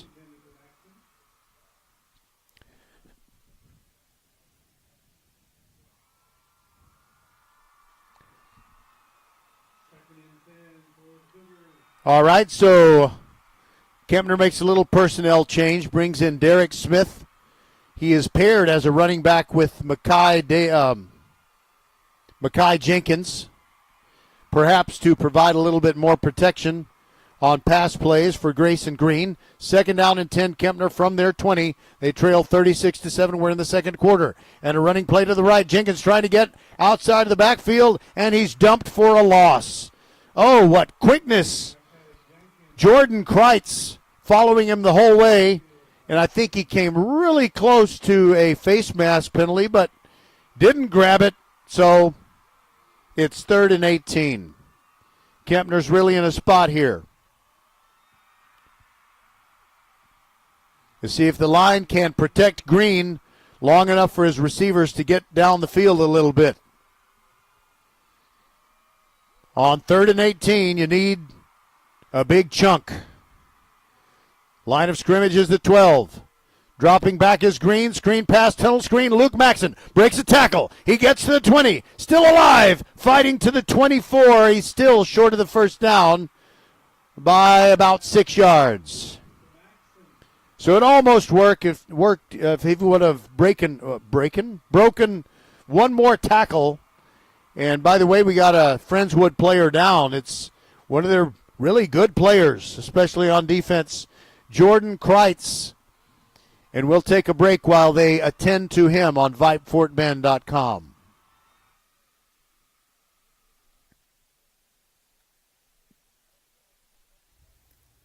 Be the first to know. Sign up for the First Tire and Automotive email updates and be the first to hear about exclusive promotions and special offers. Plus, get a $10 off coupon for your next service just for joining. First Tire and Automotive always treats you like family and puts you first. $15 off your next battery purchase and $75 off service totaling $500 or more. Head to the website for even more specials and to set your appointment. FirstTireandAuto.com. First Tire and Automotive, supporting school and youth sports programs for over 26 years. Get to one of First Tire and Automotive's 4 convenient locations in Sugar Land and Cinco Ranch. FirstTireandAuto.com. Kempner has to punt the football. And they get it away clean. And chasing it back is Jackson Lee. A nice angle punt that goes out of bounds at the Friendswood 33. Very effective punt. 57-yard punt. No, it wasn't 57. I'm sorry. But it's still a pretty good one.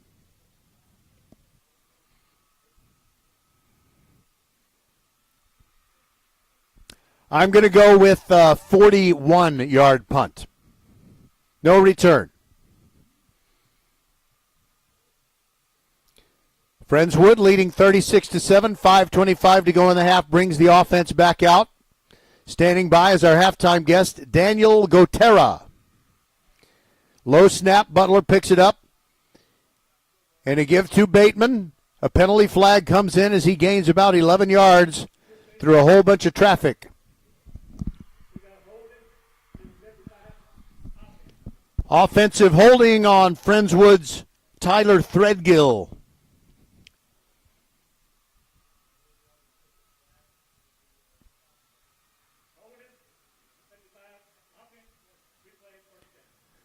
All right, so Kempner's defense with an opportunity to try and stop Friendswood. It's a spot foul that makes it 1st down and 13. And there's a give to Bateman, and he is wrestled down. He got to the line of scrimmage, gained maybe 2, but, he had a size advantage on Trayshawn Wiley of Kempner, but Wiley just kept swinging him around until he got some assistance on the tackle. So it only ends up being a 1-yard gain at 2nd down and 12. 2 receivers over on the right side. The inside receiver in the slot is Mickey. And also you got Johnny Jarami. Low snap. Butler picks it up. And a give to Trip Bateman. Finds some daylight up the middle. And he picks up 5 to his own 37. So it's going to be third down from there. 6 yards still needed to get the first down.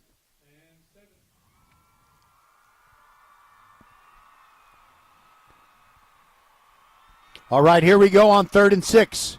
Kempner could use a sack. One of the bright spots in this first half, and really maybe the only bright spot, is they have had 3 sacks on defense. They have been able to put pressure on Butler. Butler is in a clean pocket this time. Hangs one up, and it is intercepted by the Cougars. They're going to be able to bring it back. Here we go. 50-yard line, 45, into Friendswood territory, and the Cougs get a turnover. They return it to the 42-yard line, and it looks like there's a little fracas right in front of the Friendswood bench. All right, I got to ID the interceptor. There he is.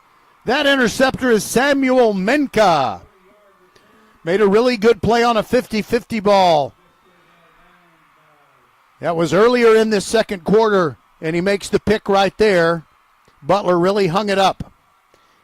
And Menka returns it to the 43-yard line of Friendswood, and the Cougars must capitalize here. They're trailing 36-7. 3 minutes, 42 seconds to go in this first half. Daniel Gotera is our halftime guest. He tells us some amazing things. I'm sure you'll be interested. All right, Grayson Green takes the snap, drops back, fires deep over the middle, and that pass is intercepted. Scratch my back with a hacksaw. Jalen Osby picks it off for Friendswood, and Kempner gives it right back. Oh.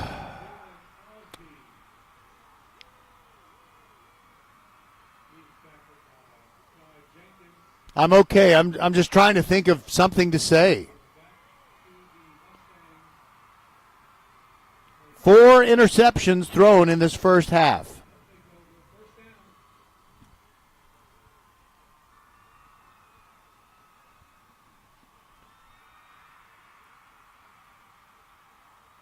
So Friendswood will have the football. And they have it at their own 30-yard line. 3:37 to go in the half, and Butler back out there at quarterback. And he's going to keep it. And it's not Butler. They have changed quarterbacks and maybe gone to a little bit of a wildcat, type of attack. So if I am not mistaken, it was Cooper Prince who ran the football right there. But I will double check. I'll make sure it's him. 4-yard pickup. And now there's a handoff straight up the middle and nothing there. By the way, the previous player, Jacob Morris, ran the ball. That was on first down, and then he handed it off to his running back, Bateman, and he was absolutely engulfed by Kempner's linebacker, Abel Gonzalez. So they had a 4-yard gain, then a 3-yard loss, and now it's 3rd down and 9. Jacob Morris still in there at quarterback. Takes the snap, fakes the handoff. No, it's Butler back in there at quarterback. Throws a little stop route. Got a gain and got a first down. Kempner cannot tackle the receiver. Noah Abibi made the catch. He was about 3 yards short of the line to gain, but he just kept on running like a Tasmanian devil. And he took it to the 48-yard line for a gain of 18.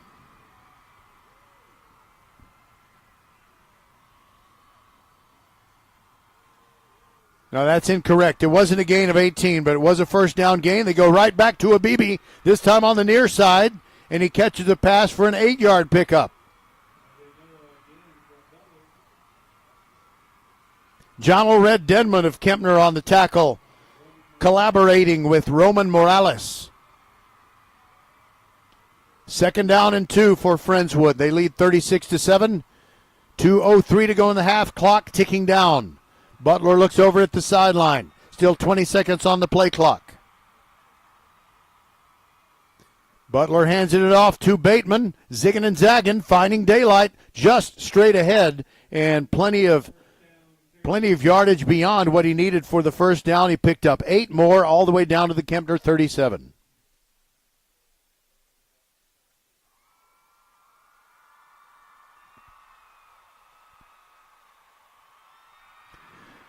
All right, Friendswood really looks like they would want to score and leave no time on the clock. Butler drops back, pumps short, throws deep, got his man, Jackson Lee, inside the 10, touchdown, Friendswood. Unfortunately, Kempner's Derek Valian went for the out move, and Jackson Lee turned it up. It was a perfect throw by Butler, and he took it to the house. And with 1:21 to go in this first half, it's 42-7 with the extra point to come. Ronan Wilson on to kick the extra point out of Jackson Lee's hold. Jackson Lee just scored the touchdown, and he holds for the successful extra point, and it's 43-7. Oh, my goodness. We'll be back.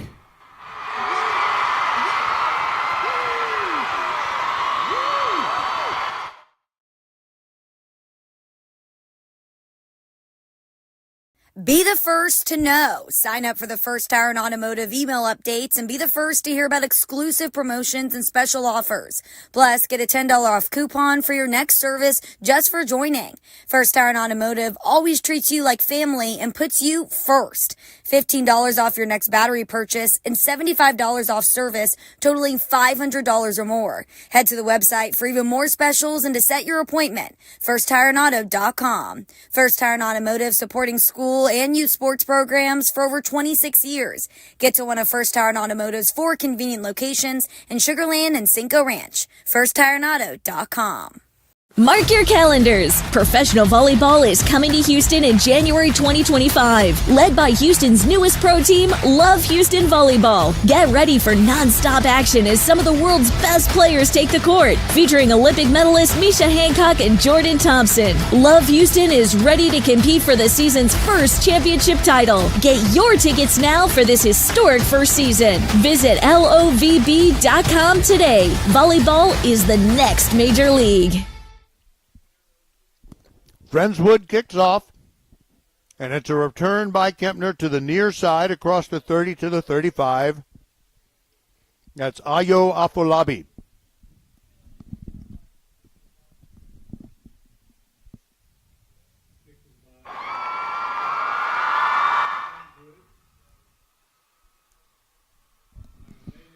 So Kempner is down 43 to 47, and they've lost by some big scores in district games against Angleton and LaPorte.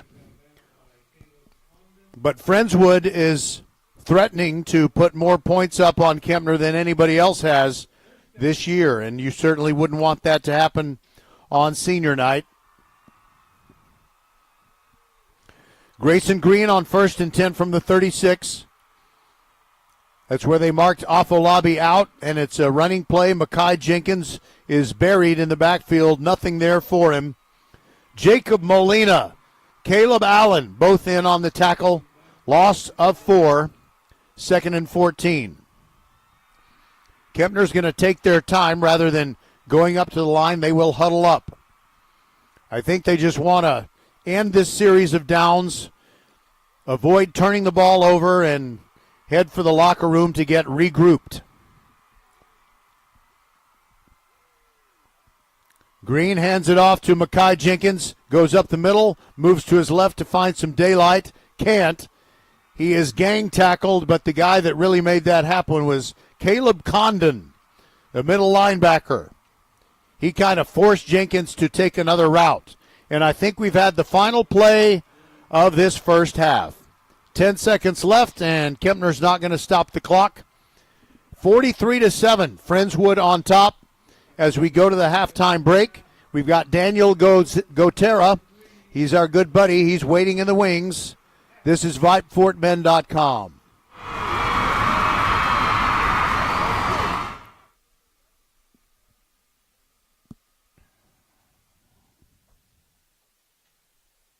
Leanetti Graphics, the gold standard in Fort Bend County for screen printing, embroidery, banners, signs, t-shirts, and all kinds of specialty items.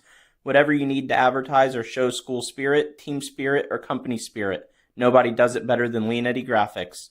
We started creating our products in an apartment 23 years ago, and now our state-of-the-art facility in Stafford has everything to make your vision come true.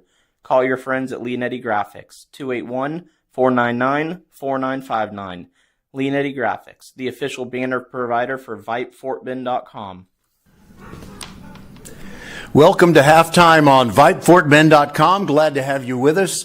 And it's a great opportunity here to talk to our old friend Daniel Gotera. I'm sure you remember him as a sports reporter and anchor at KHOU Channel 11. Now he's with the Harris County Houston Sports Authority. Daniel, welcome in and tell us about your role.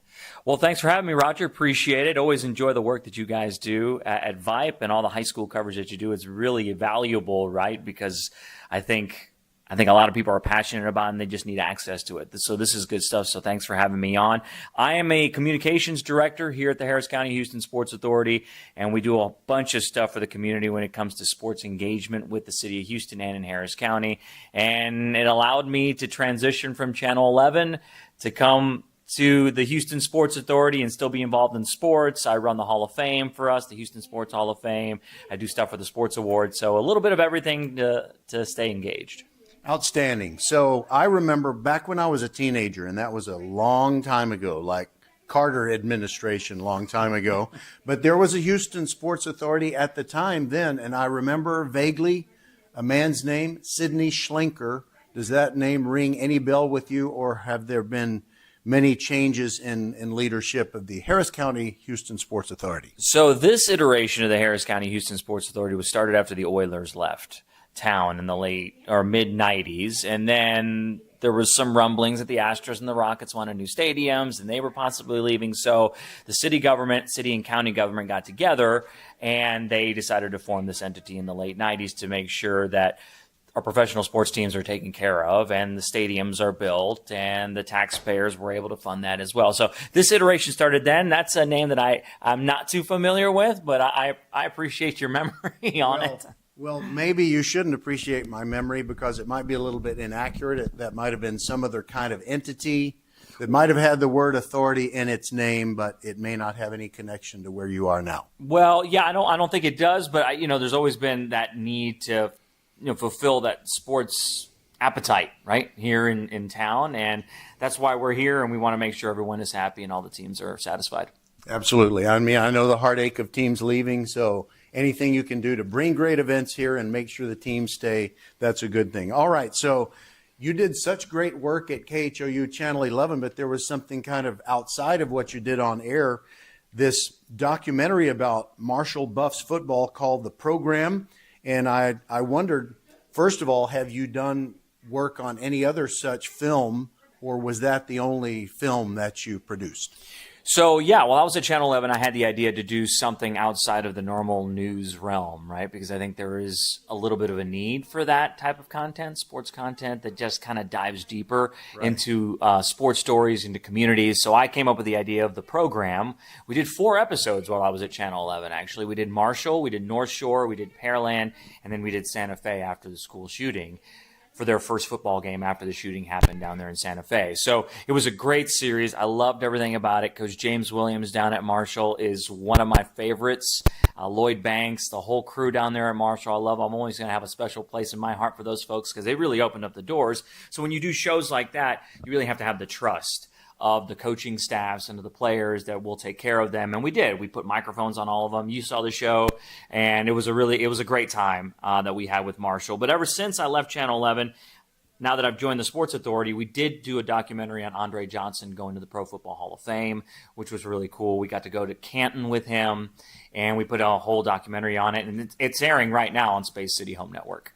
That's outstanding. I just love the opportunity to shine the light on great accomplishments and especially great people like Andre Johnson. And I love James Williams and Lloyd Banks, and they've done such great things for Marshall. So that was a wonderful thing in every way except for one. And I know you'll take this in the lighthearted way that it's intended. It was 2021, and the Buffs had been to the state championship game the previous 2 years. And then after you did the program documentary, they lost to Barbers Hill in the first round of the playoffs. Did any grief about that somehow get back to you? Oh, I know. I did get teased about it. I was like, what did you do to us? You kind of cursed us a little bit. I know. It was crazy. Pearland, the same thing happened to them. They, that year when we did Pearland's documentary, Tony Heath stepped down. And so they had a really kind of a crazy year when we joined us. So I felt like that was kind of following us, and I felt bad there for our last one for Marshall, but they kind of took it in stride. That was a great Marshall team, but Barbers Hill was pretty solid too. And by the way, back in 2010 when Pearland defeated Euless Trinity, I think that was, I don't know why, but it was my favorite state championship game where a Houston team, beat someone from the DF Dub. There have been a few others, but that one just stuck with me, and I like Tony Heath. I could talk to him for hours. All right, let's take a quick break. We're talking to Daniel Gotera, formerly of KHOU Channel 11, but now with the Harris County Houston Sports Authority. We'll be right back on VypeFortBend.com. Xfinity here. How can we help? Hi, my entire family's obsessed with all things Wicked, but my kids can't stop watching the trailer, and now they're having a Wicked-themed sleepover. Do you think our internet can handle all of the streaming and memeing going on? Well, we've engineered our Xfinity gateways to handle hundreds of devices at once, so they can all stay magically connected. Wow. Are you a wizard? I wish. No, just someone that won't let a bad connection burst your internet bubble. Now through December 31st, get thrillifyingly fast Xfinity Gig Internet for $25 a month for 12 months when you add unlimited mobile. And get Peacock Premium, a $7.99 a month value included at no extra cost. Or lock in your internet price for 2 years for just $5 more a month with a 1-year contract. Early termination fee applies. Go to Xfinity.com to learn more and keep the magic going from your screen to the big screen. And see Wicked, only in theaters November 22nd. Restrictions apply. Requires paperless bill and auto pay with bank account. Equipment, taxes, and fees extra. After promo, regular rates apply. Actual speeds vary. Welcome back to halftime on VypeFortBend.com. We got playoff football today, and we're talking with Daniel Gotera of Harris County Houston Sports Authority. And Daniel, a lot of people, I'm probably one of them. I'm definitely one of them. They probably don't know exactly what the HSA does. You kind of described that earlier. You want to make sure that the sports franchises stay here. And I know that Houston gets Final Fours, they get Super Bowls, they get international soccer events. So is there anything else that the Sports Authority does? Yeah, I mean, those are our two big responsibilities. First and foremost is obviously maintaining the sports venues that we do own, as in Toyota Center, Minute Maid Park, Shell Energy Stadium, and even the rugby stadium as well. So that's our first priority, maintain the stadiums, make sure that the tenant is happy with what's going on in there, and make sure that everything is running smoothly with that. And we also do some work down at NRG Park with the Texans, but that in and of itself is a separate entity, but we like to lend a helping hand there too. And then obviously sports marketing has been a huge focus of us over the last couple of years. We were able to bring the World Cup to town. That's coming up in about a year and a half now. And then the World Baseball Classic is coming up in 2026 as well. We have Junior Olympics that is coming to town next year. You mentioned the Final Fours, the Super Bowls, all that sort of stuff is coming to town. So we take all of that under our umbrella, and we're pretty proud of it. Does every city in the United States that considers itself a major player for events like that and teams like that, do they have something like this, or is this something special that not everybody has? Yeah, most cities have a sports commission. Dallas, Arlington area has a pretty strong sports commission as well. They've done a really nice job bringing things there too. LA, obviously with the Olympics going there in 2028. Kansas City has a strong one too. So yeah, most cities that are vying for some of these big international and national events has to have some organization. Now, our organization is a little different in the fact that we own the stadiums, so that gives us another layer of responsibilities. But yes, sports commissions are a very popular thing because they really help the city get on the map, so to speak, in the sports business. Also, I'm going back and thinking, I think this happened before you got here. It was in the early 2000s when Houston really made a serious bid with the United States Olympic Committee to host. And then if you are the choice among the American cities, then you have to convince the International Olympic Committee that you're the place. And George DeMontrond worked on that, did such a great job. Of course, they rejected it. They decided to go with, I think it was San Francisco was their choice, but San Francisco didn't end up being the host when the Olympic Games came along. But George and the people that he was working with on that. After it was over and the committee said no, they said, is there anything we could have done better? We want to know what we can do next time and maybe get a yes. They said, no, your presentation was perfect. And the layout, the facilities, everything was perfect, which makes me think, why didn't you choose Houston? And I just kind of have that Houston inferiority complex. I'm thinking, why not us? Yeah, I mean, look, it's pretty crazy now that I've been over here to kind of see the other side of the sports industry a little bit, just really how much it takes to go into some of these bids. Just recently we bid for that World Baseball Classic, which is going to be huge at Minute Maid Park in March. It's basically, really, that's the World Cup of baseball, right? You have the best players in the world playing here. We're going to have Team USA, Mexico. They're going to be here at Minute Maid. It's going to be an awesome atmosphere. But I didn't realize how much it went into that collaboration with the folks at Houston First, which run in the downtown district, and the Astros, and all that stuff rolled into one. So it's actually pretty impressive to see us all working together on that. Yeah, and the local fans will be a little conflicted if Jose Altuve is playing for Venezuela. I said Valenzuela because I'm thinking about Fernando. Yes. We lost him. Yep. But if Jose is playing for Venezuela, they might root for Venezuela just because they love Jose so much if there are not enough Astros on the U.S. team. Yeah, no, that's cool. But I think baseball has needed that for a long time, right? And it's gaining popularity. The last World Baseball Classic was huge. I remember being at a bar in Kansas City during the NCAA tournament. I was over there with U of H while I was still at Channel 11. And people were actually watching the World Baseball Classic on TV, which is never been seen before. So it comes at a perfect time that it's coming to Houston. All right. Can you spend a couple more minutes with us? Absolutely. Love this. I love being interviewed, by the way. I've done a lot of interviews, but I love being interviewed. Well, I also like that I met you at a high school sports venue. I mean, you were out there covering it. And, sometimes not all of the local sports anchors will get out to the high school games. They'll just send the shooter. But you were out there. So good for you, Daniel. We'll be right back on VypeFortBend.com. Playoff football, it's halftime. We'll be back in a moment. We are the volleyball school with 3 locations, Katy, the Woodlands, and our newest in Richmond on West Belfort. We have the best developmental volleyball program in Fort Bend. We have the high-level training you need to get on the top club and school teams, and you'll have fun doing it. Our Richmond facility is at 18120 West Belfort. Visit thevolleyballschool.com and come train with us. We're talking with Daniel Gotera, who's been a Greater Houston resident for a long time. He was with KHOU Channel 11 Sports, and now he's with the Harris County Houston Sports Authority. And I just kind of wondered if the role that you're in now is something you maybe had an aspiration to do, or was there something that you were working toward in the sportscasting business? And I noticed, I think during your, late in your time at KHOU, you also did some news anchoring. So how did this come up? And I'm sure you jumped on it very quickly.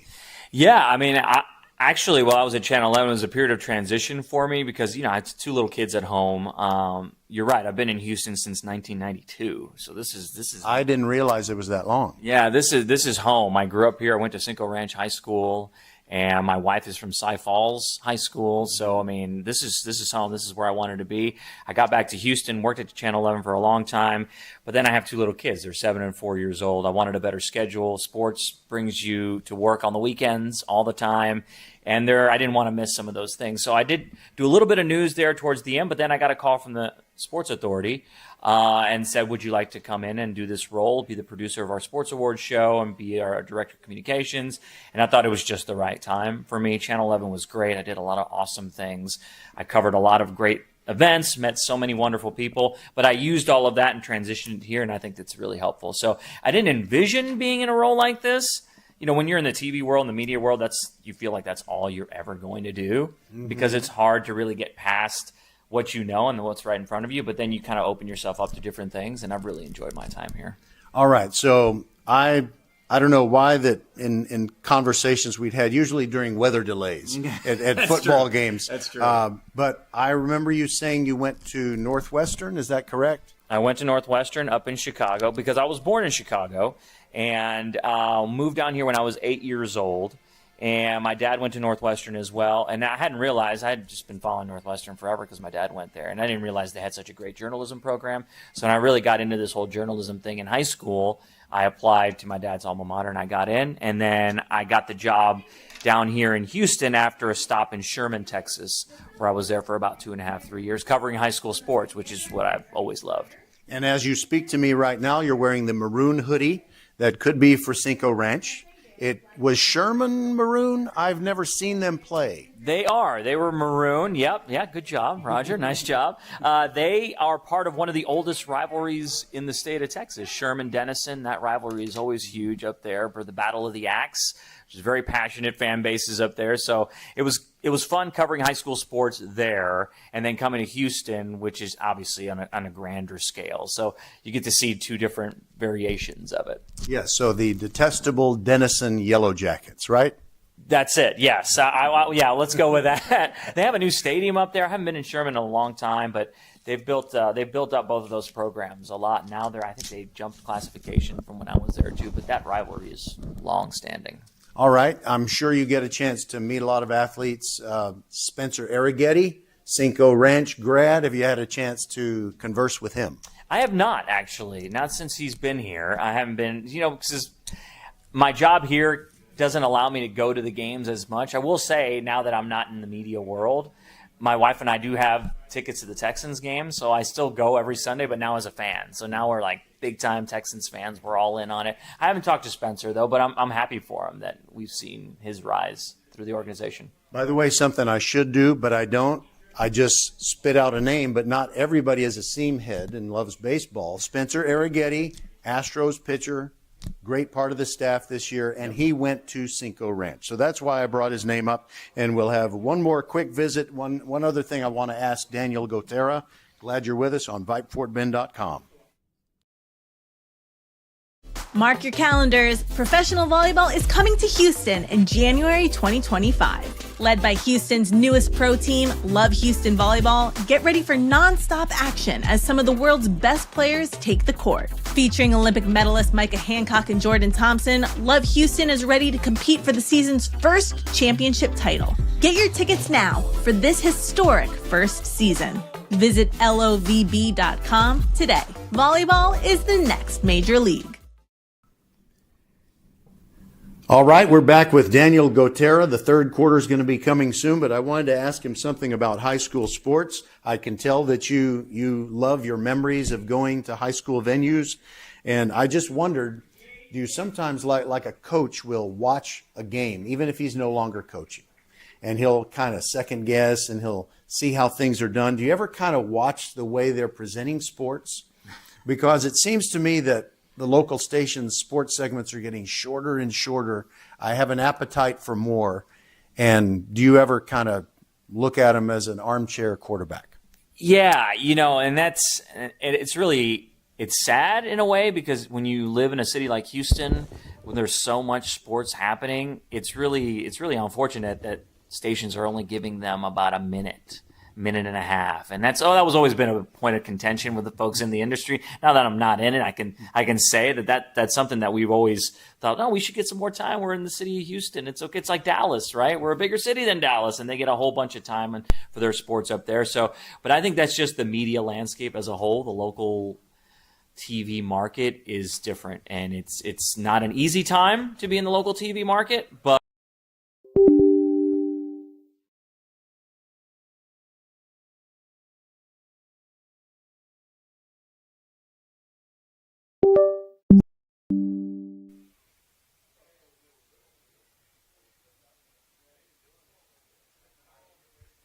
Okay, everybody.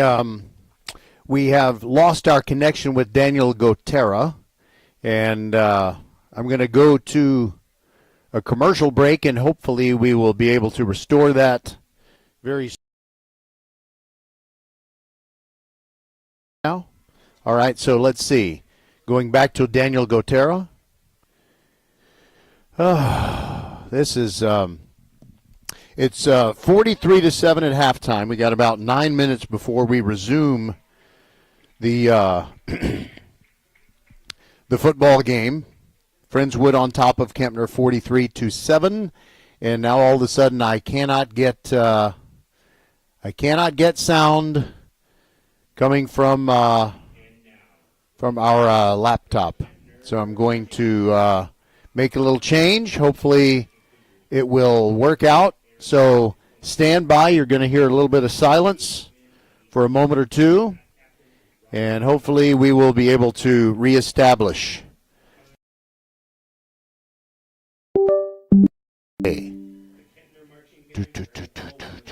Please click this notification to launch the software. Okay, very good. All right, click OK to start your Scarlet. Okay, that's wonderful.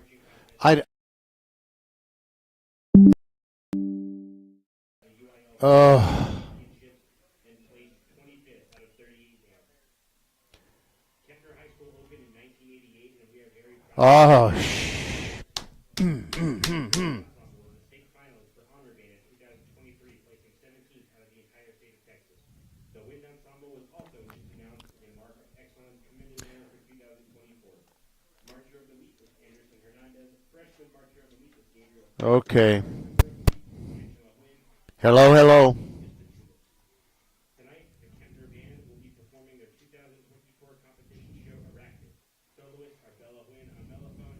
The third quarter is going to be coming soon, but I wanted to ask him something about high school sports. I can tell that you love your memories of going to high school venues, and I just wondered, do you sometimes like a coach will watch a game, even if he's no longer coaching, and he'll kind of second guess and he'll see how things are done? Do you ever kind of watch the way they're presenting sports?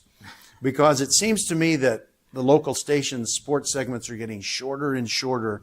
I have an appetite for more. And do you ever kind of look at them as an armchair quarterback? Yeah, and it's sad in a way, because when you live in a city like Houston, when there's so much sports happening, it's really unfortunate that stations are only giving them about a minute and a half, and that was always been a point of contention with the folks in the industry. Now that I'm not in it, I can say that's something that we've always thought, no, we should get some more time. We're in the city of Houston. It's like Dallas, right? We're a bigger city than Dallas, and they get a whole bunch of time for their sports up there. So, but I think that's just the media landscape as a whole. The local TV market is different, and it's not an easy time to be in the local TV market, but it's always changing. So that's why you have to come up with different programs, right? But yes, as an armchair quarterback, I do kind of sit and wish these guys had a little bit more time and can really expand their repertoire, because we have some really talented people still. I know there's been some changeover here recently. I know Matt Musil left right after me. Mark Berman left from Fox. So there has been some changeover for people that have been here for a long time,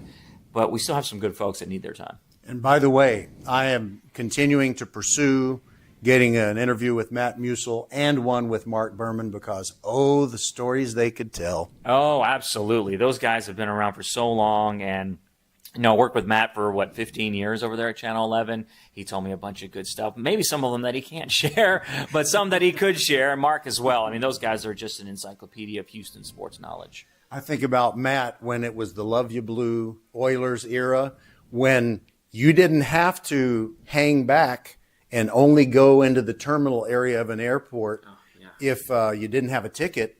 And in those days, teams actually traveled on a regular plane with seats next to civilians and stuff like that. And when the Oilers would come back from some of those playoff victories, it was insane.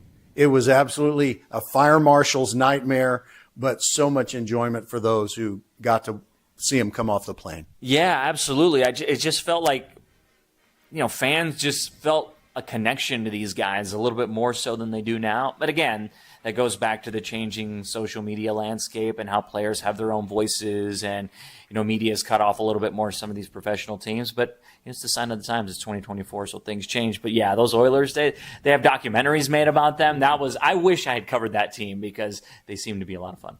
All right, so I had a friend share an article with me that kind of told the story about how the local sports anchor used to be such a big star. I mean, he would, when he would walk onto the sidelines to cover a game, there would be people yelling out his name, whether it was Gifford Nielsen or whomever, Bob Allen, that kind of thing. Yep. So I will share that with you if I can dig up that article. But now, and I'm not picking on Greg Bailey, he seems to have the shortest segment, and he'll talk for about 40 seconds and say, "We'll be right back." And that's the end of it. And that's really what it's become. I mean, there's so many things that news stations are trying to pack in. They're trying to appeal to social media a little bit more. They're trying to do different things. And I've always my big commentary on local news has always been stations have to define what success looks like for them. And sometimes, unfortunately, it doesn't include sports. And which stinks because Houston is a really passionate sports town still, and they love their sports, especially with the Texans and the Rockets and the Astros. More so the Astros and the Texans; those are really the ones driving this train. So, but yeah, my heart goes out to those guys sometimes because I love all those guys, and I developed some good relationships with them. So it is weird not being in that vibe, but the fact that I'm still here at the Sports Authority, getting to work with them and being around them is great. All right, Daniel Gotera, fantastic work here at the Harris County Houston Sports Authority. Thanks for spending so much time with us. I hope I didn't empty my briefcase too much because sometime next year I think I want to talk to you again, see what's going on over here. Absolutely. And hey, I'm happy to come on anytime to talk with you and anything that you guys need. You guys do awesome work. I really appreciate all the stuff you do for Houston. And we can be friends unless Cinco Ranch is playing one of our Fort Bend County teams like Fulshire or Ridgepoint in a playoff situation. I'm sorry. We can't talk to each other at that time. And, one other thing. Zane Smith is this amazing running back for Fulshire. He hasn't cut his hair since the second grade. It's hanging out the back of his helmet, and he has a brother who plays for Houston's rugby team, who is the youngest, I believe, professional rugby player in the history of the world. Really? Yes, last name Smith, but no relation to me. Wow, that's fantastic. No, that Fulshire program has really gotten strong over the last couple of years. Coach Kadudi? Yes. Yeah, he's a good guy out there. I've done a couple of things with him. In fact, I live out there in Katy near Fulshire, so the high school is about 15 minutes away from me. So, yeah, that's a great angle. That's a great story to do. I hope he doesn't get pulled down by his hair too much. He did in the most recent Fulshire game that we broadcasted. He did get yanked down, and I was so proud of myself. I said, that's not a penalty. It's okay to do that. Horse collar is a penalty, but yanking the hair is okay. Oh, man, that should be a penalty, though. Man, that could be really bad. No, hopefully they do well. All right. Daniel Gotera, thanks again, and we'll be back with the third quarter, either in a minute from now or just a few minutes from now on VypeFortBend.com. Xfinity here. How can we help? Hi, my entire family's obsessed with all things Wicked, but my kids can't stop watching the trailer, and now they're having a Wicked-themed sleepover. Do you think our internet can handle all of the streaming and memeing going on? Well, we've engineered our Xfinity gateways to handle hundreds of devices at once, so they can all stay magically connected. Wow. Are you a wizard? I wish. No, just someone that won't let a bad connection burst your internet bubble. Now through December 31st, get thrillifyingly fast Xfinity Gig Internet for $25 a month for 12 months when you add unlimited mobile. And get Peacock Premium, a $7.99 a month value included at no extra cost. Or lock in your internet price for 2 years for just $5 more a month with a 1-year contract. Early termination fee applies. Go to Xfinity.com to learn more and keep the magic going from your screen to the big screen. And see Wicked, only in theaters November 22nd. Restrictions apply. Requires PayPal Plan and auto pay with bank account. Equipment, taxes, and fees extra. After promo, regular rates apply. Actual speeds vary. Be the first to know. Sign up for the First Tire and Automotive email updates and be the first to hear about exclusive promotions and special offers. Plus, get a $10 off coupon for your next service just for joining. First Tire and Automotive always treats you like family and puts you first. $15 off your next battery purchase and $75 off service totaling $500 or more. Head to the website for even more specials and to set your appointment. FirstTireandAuto.com. First Tire and Automotive, supporting school and youth sports programs for over 26 years. Get to one of First Tire and Automotive's 4 convenient locations in Sugar Land and Cinco Ranch. FirstTireandAuto.com. Professional volleyball is coming to Houston this January. Featuring Olympic medalists Micah Hancock and Jordan Thompson, Love Houston Volleyball is Houston's newest professional team. Get ready to watch some of the world's best volleyball players, from Olympic medalists to NCAA champions and international superstars, with the action kicking off on January 9th. Visit lovb.com for more information and tickets for Love Houston matches. Volleyball is the next major league. All right, here we are.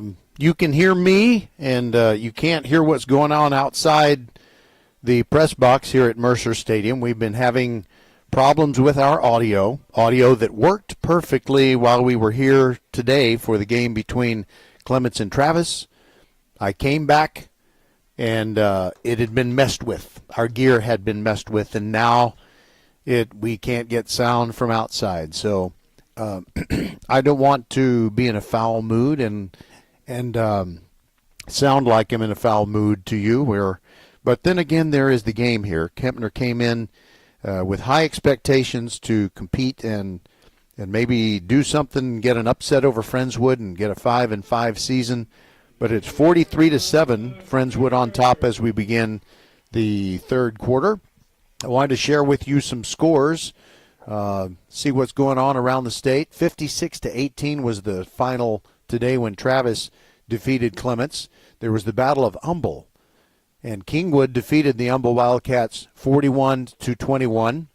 Jersey Village loses to Cy Creek. Cy Creek 50, Jersey Village 24. And by the way, for those of you who like history, Cy-Fair ISD used to have just one school in it. I'm old enough to remember when the Cy-Fair Bobcats were the only team, but the second one to come along, I believe in 1974, was Jersey Village, and then Cy Creek a couple of years after that. So those two teams have been rivals ever since. So Galena Park beat Houston Stephen F. Austin today, 50-0. Don't have a score on Houston Waltrip and Houston Sterling, and normally I wouldn't care about that, except my good friend Chris O'Neill, formerly an assistant coach at Seven Lakes, and then a head coach at Tuloso Midway down near Corpus Christi. He is now the head coach of Waltrip, and they're having a great season. They've only lost once. And let's see, Fort Bend Willow Ridge beat Brazosport today, 20-6. I believe Willow Ridge is going to enter the playoffs. All right, so now I'm going to stop giving you scores and get back to the game. So here we go, Friendswood to kick off, and it's a little squib kick that comes to about the 27-yard line, and it's picked up by Kempner's Ayo Olabi, and he doesn't get much yardage. He ran laterally. He was trying to find some extra daylight, didn't get it. And now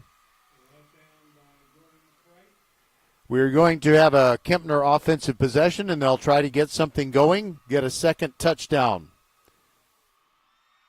They were only able to manage one in the first half.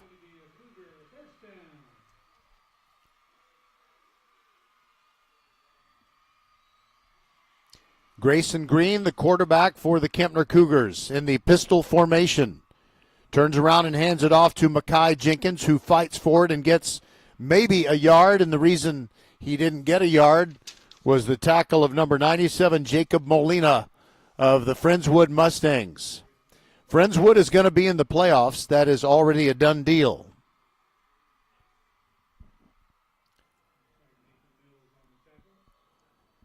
We're in the first half minute of quarter number 3, 43-7. Kempner trails Friendswood.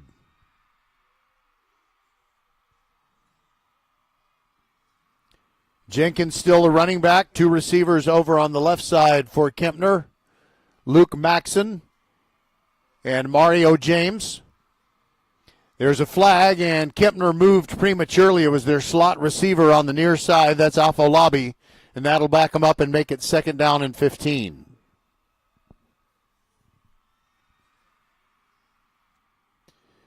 So Kempner won the first 3 games of the season. Those, of course, were non-district games, but then they lost 5 straight in the gauntlet that is the new district in which they compete in Class 5A Division I. And they didn't get a district victory until last Saturday when they won in the rain at Pasadena. And they were feeling pretty good about themselves and felt pretty good about themselves until they just got snowed under, giving up the first 28 points of this game. Grayson Green handing off to Jenkins, reroutes himself, and he gets some of the 5 yards back that they lost on the penalty, got 4 of those, and that'll set up a 3rd down and 11.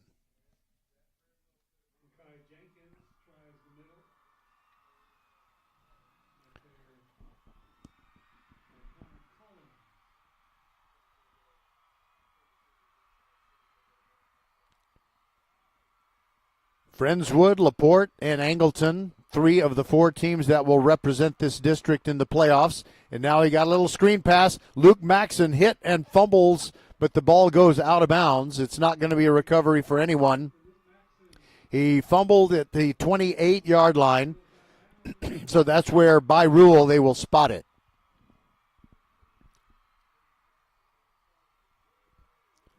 A couple of players, one from Kempner and one from Friendswood, really scrambling to try to recover that football before it went out of bounds.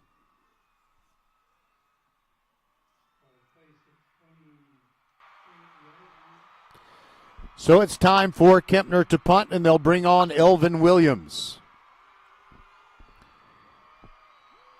Deep for Friendswood to bring it back, Jackson Lee.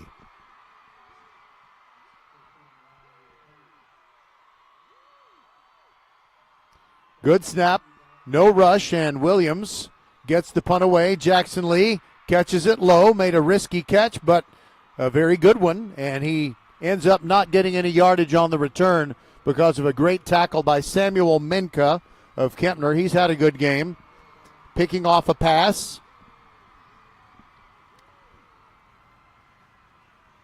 And also made that nice play on special teams. I think it is possible that he blocked an extra point kick. But the way it's been going for Kempner, even that didn't turn out well when Friendswood had an extra point kick blocked. The loose ball was picked up and run in by a Mustang for a 2-pointer. All right, so Friendswood with the ball for the first time in this third quarter goes to the running game, and they hand it off to their main man, Trip Bateman, and he picks up 2 yards, 2nd down and 8.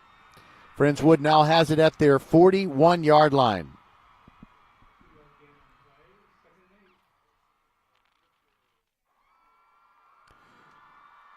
Taking their time. There's no reason for them to hurry, and their quarterback, Mikey Butler, has been fantastic tonight. Claps his hands together, gives it off to Bateman, straight ahead. Good push by the Friendswood offensive line, and it'll get him a first down. It is a 13-yard pickup out to the 46, beyond the 50, and to the 46 of Kempner. That's a first down. Think of First Tyrant Automotive for all your car care needs. Check them out at firsttyrantauto.com. 3 receivers to the far side. It looks a little wonky out there. I'm thinking we might have an illegal formation, possibly. 1st and 10. Butler fakes a handoff, throws to the near side, and it's a pickoff. No. Luke Maxson thought he picked it off. It sure looked like he did, but they call it an incomplete pass in the flat on the near side. Jackson Lee was the intended receiver, but instead of an interception for Kempner, it is just an incomplete pass, 2nd down and 10. Kempner with a late personnel change. 3-man defensive front, and the guy who ran into the game jumps off sides, and it's a pass to Jackson Lee on the near side. Maxson brings him down. Actually, the guy who should get more credit for the tackle is Sanusi and also Anthony Atucci. It was offside on Kempner. It's kind of strange. You had the defensive tackle number 78 who's not on the roster. I hate when that happens. Anyway, he ran in and he promptly jumped off sides. But no harm done. It was the harm was done by the completed pass for a first down. So Friendswood has it at the Kempner 34. The tall quarterback Butler sends his running back to the right side.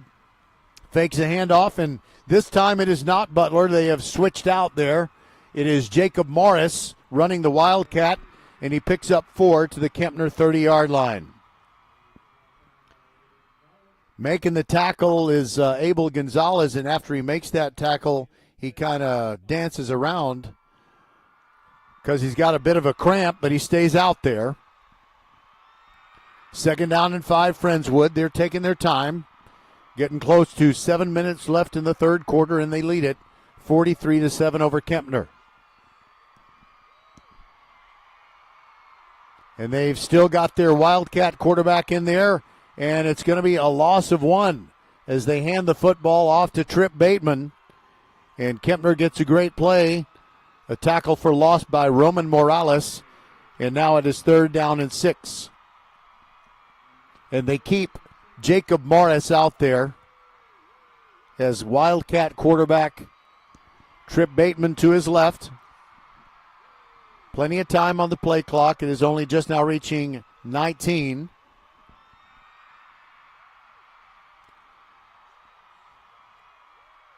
Third down and 6. Morris fakes the handoff. He's going to throw it. Throws it deep on the post pattern. Caught by Jackson Lee. And it's another Friendswood touchdown. And it comes from 30 yards out. What a game Jackson Lee is having, and not just catching passes from the starting quarterback Mikey Butler, but also Jacob Morris hits for his first touchdown pass. When it rains, it pours, even though the weather today was perfect. And we have a different kicker for Friendswood, and his kick is blocked. And it actually looked like a straight-on kicker. How often do you see that? Well, I haven't seen one since the very early 80s. And the kicker that I saw is number 38 in my Friendswood roster. Doesn't have anybody next to the number 38. All right. Friendswood has upped the ante. They lead at 49-7, and we'll be back on VypeFortBend.com.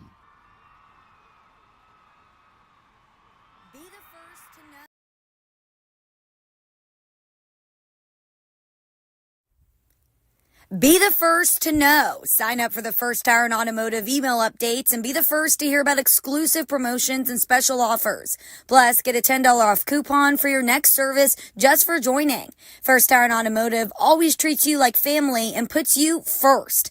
$15 off your next battery purchase and $75 off service totaling $500 or more. Head to the website for even more specials and to set your appointment. FirstTireandAuto.com. First Tire and Automotive, supporting school and youth sports programs for over 26 years. Get to one of First Tire and Automotive's 4 convenient locations in Sugar Land and Cinco Ranch. FirstTireandAuto.com.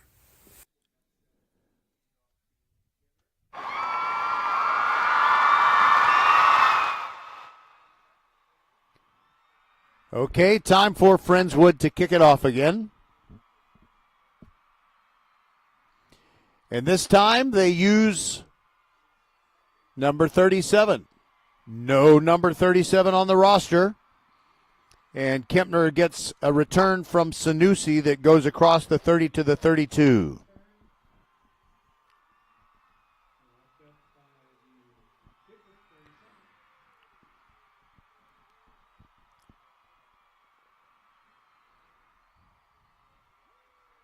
All right, 6:02 to go in the third quarter.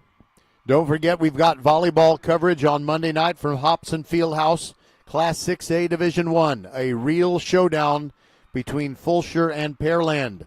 Then on Tuesday at 5:30, also from Hobson Fieldhouse, Ridge Point taking on Cinco Ranch. Clashes of the Titans, both of those. Grayson Green fakes a handoff, swings it out to Maxon on the near side, down the sideline and out of bounds at the 38. That's a pickup of 6 for the Cougars. 2nd down and 6 coming up. On the tackle for Friendswood, Amon Van Workum.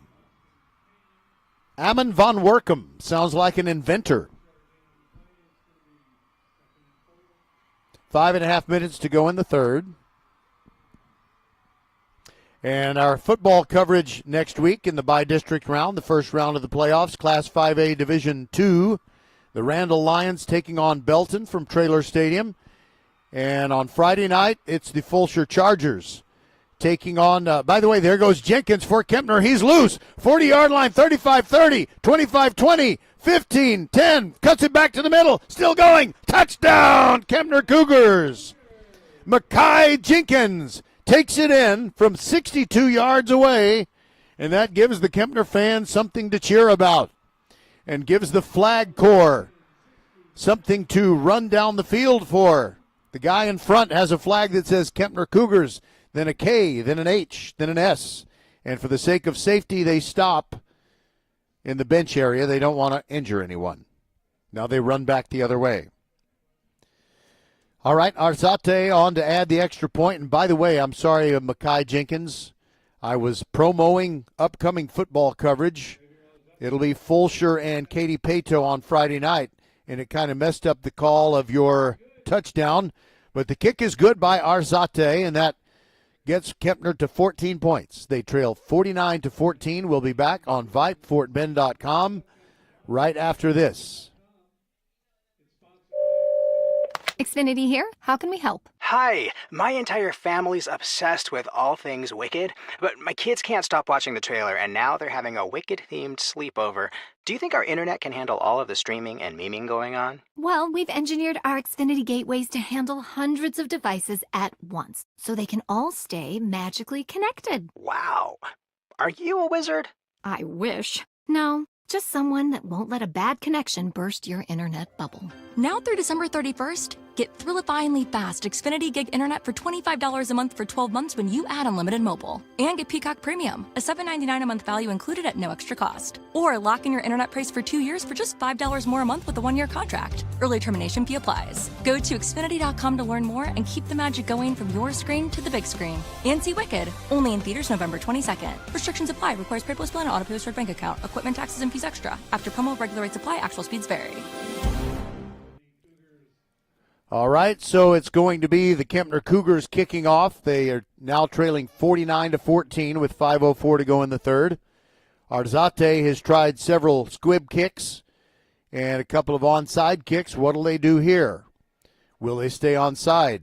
Well, the kick bounces at the 25 and then off the hands of the guy who was trying to scoop it up. That's Jackson Lee. Went off his hands out of bounds at about the 22, and that's where Friendswood will start another drive. And for the sake of the Kempner Cougars, I hope it doesn't end in a touchdown.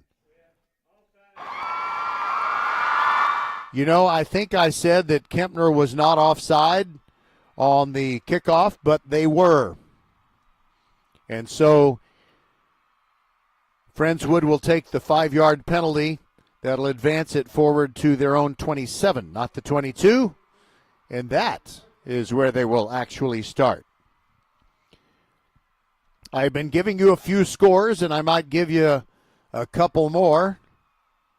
There just aren't that many, I think, that will be of interest to you. Plus, you know, Saturday night, not too many people are still playing in Week 11. There's a handoff. Big hole up the middle for a 20-plus yard gain for Trip Bateman. A connection. Trip Bateman is taking a break now. He's been doing enough. And they handed it to number 35. And my Friendswood roster doesn't have a number 35. You would think by Week 11 rosters would be correct. 1st and 10 from the 45-yard line. After a 17-yard run by the unknown comic, number 35. And they hand it to him again. Breaks through. Big yardage. Kempner's 45, 40, 35, and out of bounds.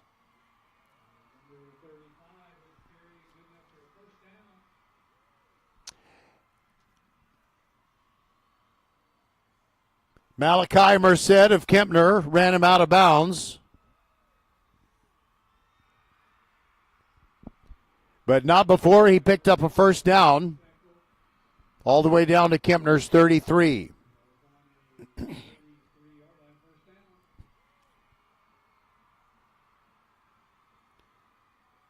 Back in there at quarterback, Mikey Butler, and he's been trying to get Kempner to jump off sides.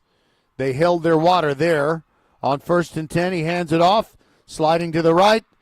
Unknown comic running back, 8-yard gain down to the 25. Kempner's defense is really tired at this point, and I just don't know what they're going to be able to do to, stop those. The running game of Friendswood. 7-yard pickup makes it 2nd down and 3.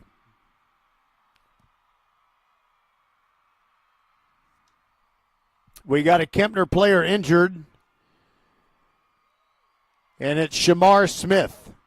He's got a cramp in his right leg, and he's hopping off the field His left leg is fine, but it's the right that's bothering him.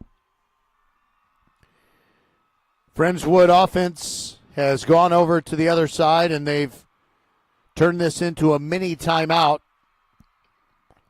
Kempner's defense did the same. They didn't go over to the Friendswood side. You probably realize that.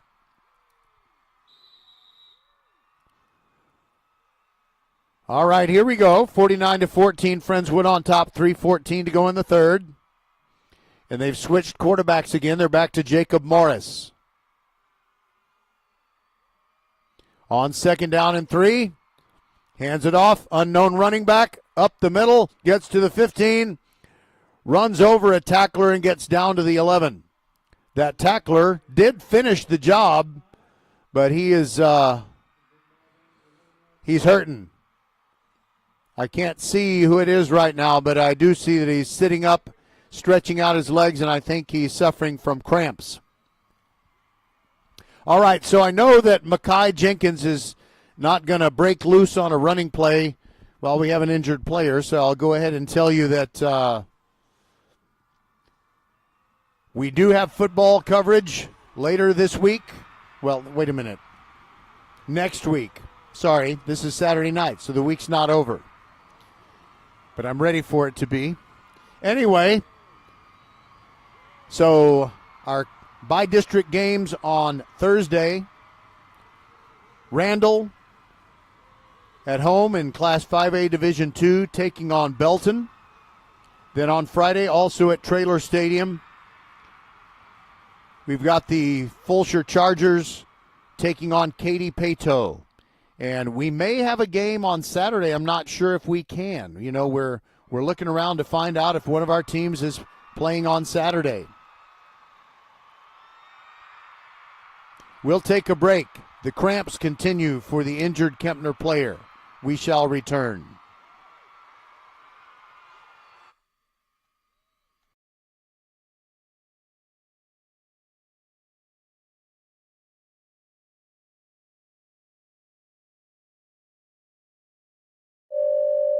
Xfinity here. How can we help? Hi, my entire family's obsessed with all things Wicked, but my kids can't stop watching the trailer, and now they're having a Wicked-themed sleepover.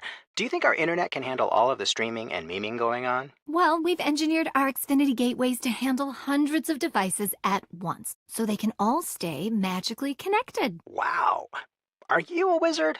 I wish. No, just someone that won't let a bad connection burst your internet bubble. Now through December 31st, get thrillifyingly fast Xfinity Gig Internet for $25 a month for 12 months when you add unlimited mobile. And get Peacock Premium, a $7.99 a month value included at no extra cost. Or lock in your internet price for 2 years for just $5 more a month with a 1-year contract. Early termination fee applies. Go to Xfinity.com to learn more and keep the magic going from your screen to the big screen. And see Wicked, only in theaters November 22nd. Restrictions apply. Requires paperless bill and auto pay bank account. Equipment taxes and fees extra. After promo, regular rates apply. Actual speeds vary. Okay, after losing 2 yards on 1st and 10, the unknown running back lines up to the right side of the quarterback, Jacob Morris. 2nd down and 12 for Friendswood. Morris fakes a handoff, rolls to the right, being pursued, throws the ball away out of bounds.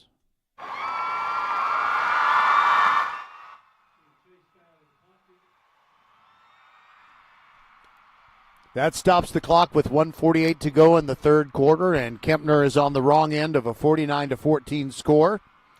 Friendswood, I think they gave their coach Jordan Johnson the performance that he wanted heading into their playoff situation.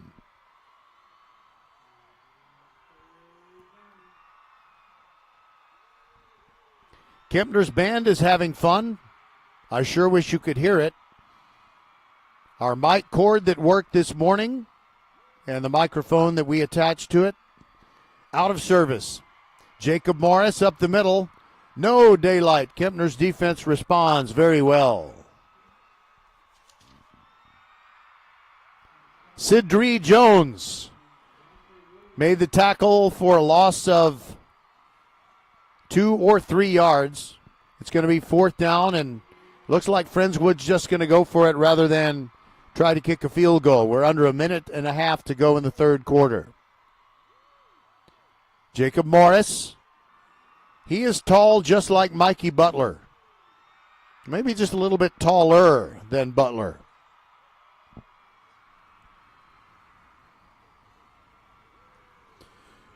All right, here we go.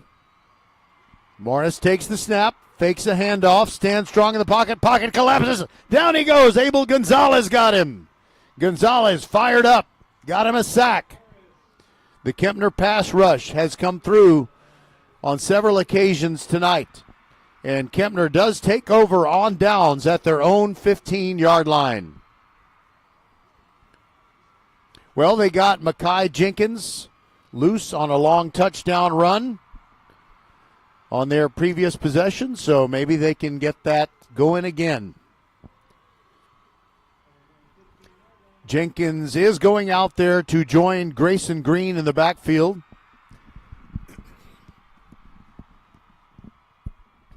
Pistol formation. Green takes the snap. Crowd goes quiet now. No, that's fake crowd noise. And a swing pass on the play action out into the flat on the near side is complete, but for no gain. They threw it to Ayo Afolabi.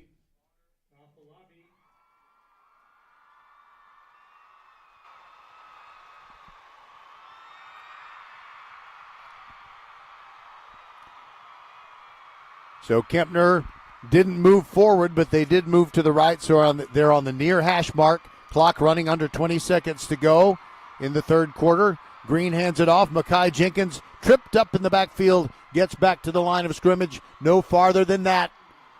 Connor Collins wrapped up his ankles, and down he went. And it's 3rd and 10, but we won't see the 3rd and 10 play until the fourth quarter, which is next on VypeFortBend.com.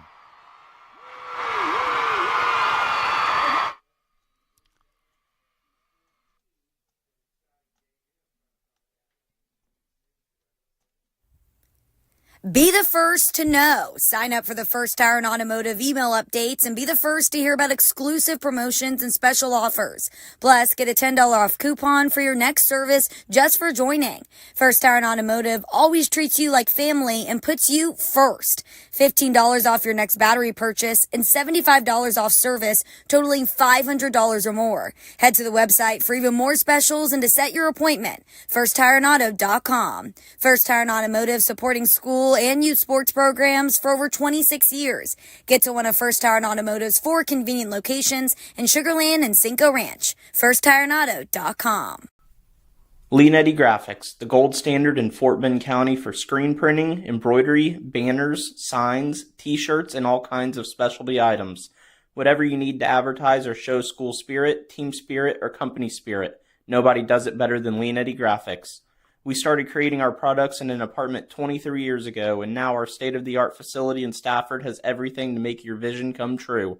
Call your friends at Leanetti Graphics, 281-499-4959. Leanetti Graphics, the official banner provider for VypeFortBend.com.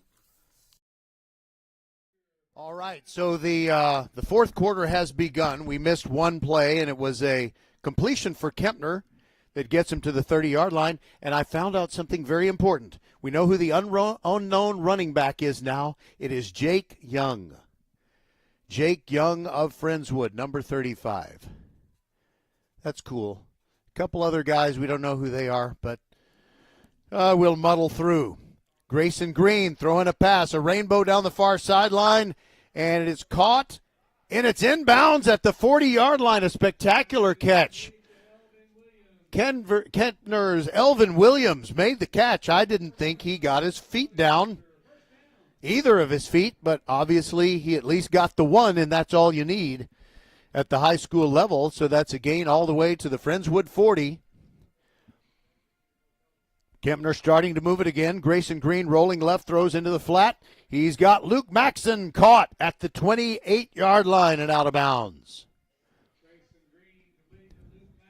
Hit hard by Ammon Van Workum and William Petreco. First down for the Cougs. That's a first down. Think of First Tire and Automotive for all your car care needs. Check them out at FirstTireandAuto.com. And a delay. They hand it off to Jenkins, and he's bottled up in the backfield. Nothing for him there. Cooper Prince on the tackle.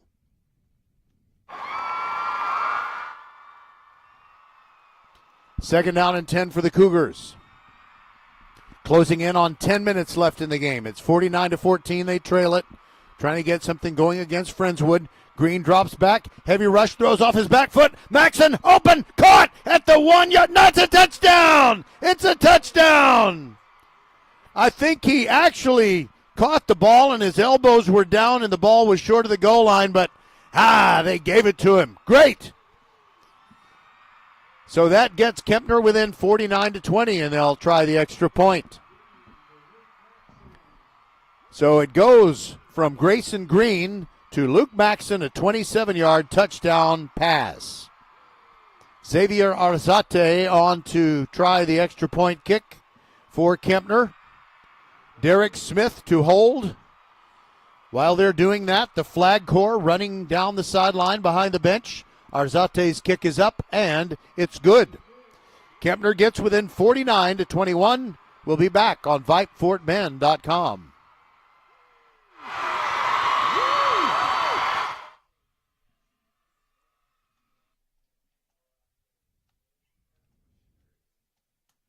Introducing Love Houston, professional volleyball like you've never seen it before. You saw them win silver in Paris this summer. Now you can see them playing for the first time on American soil. Love Houston will feature some of the best pro players in the world, including two-time Olympic medalists Jordan Thompson and Micah Hancock. Get ready for first serve in January 2025. Visit lovb.com for tickets. Volleyball is the next major league. Be the first to know. Sign up for the First Tire and Automotive email updates and be the first to hear about exclusive promotions and special offers. Plus, get a $10 off coupon for your next service just for joining. First Tire and Automotive always treats you like family and puts you first.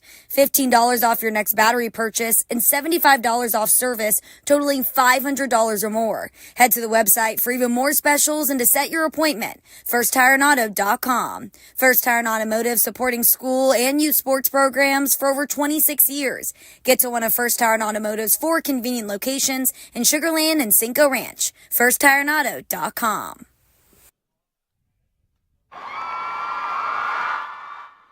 Okay, for Kempner, Arzate's kickoff went out of bounds at the 28-yard line. And as they did earlier in this game, the Friendswood Mustangs opt for Kempner to assess the penalty just added to where the ball went out of bounds. So the Mustangs will take over at their own 33. 9:43 left in the game, and they're on top 49-20. And I think they put Butler back in at quarterback. No, it is still Jacob Morris, and he hands off straight ahead. And I hope that's number 35 because now we know who he is. It's a 6-yard carry for Jake Young. Yes, Jake Young. Second down and 4 coming up for the Mustangs. Interesting new year with all the classifications in multiple sports being divided into 2 divisions. Pass incomplete on the near side as Morris fired one, tried to get it into the hands of number 88, who's not on the list that we have. The list that we have skips 88. What are you going to do? Third down and 4 for the Mustangs. Clock is still running. They decided to run it despite the incomplete pass just for the sake of getting out of here. Jacob Morris hands off to Jake Young, trying the middle, pushing forward. Kempner pushes him back when he gets within a yard of the first down. It's going to be 1 yard to go. 4th and 1 coming up. And I have a feeling Friendswood will simply go for it.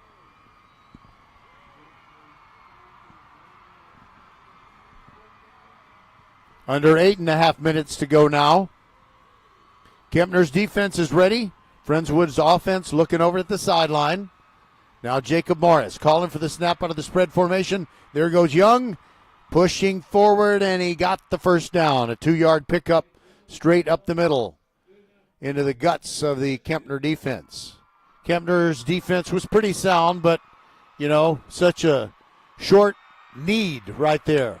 Anthony Atucci made the tackle for the Cougs. And now we get back to business.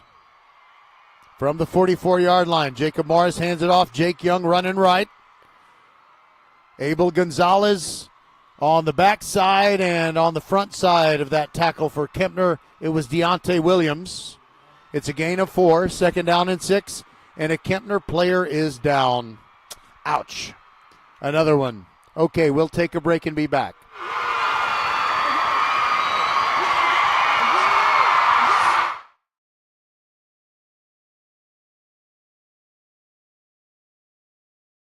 Professional volleyball is coming to Houston this January, featuring Olympic medalists Micah Hancock and Jordan Thompson. Love Houston Volleyball is Houston's newest professional team. Get ready to watch some of the world's best volleyball players, from Olympic medalists to NCAA champions and international superstars, with the action kicking off on January 9th. Visit LOVV.com for more information and tickets for Love Houston matches. Volleyball is the next major league.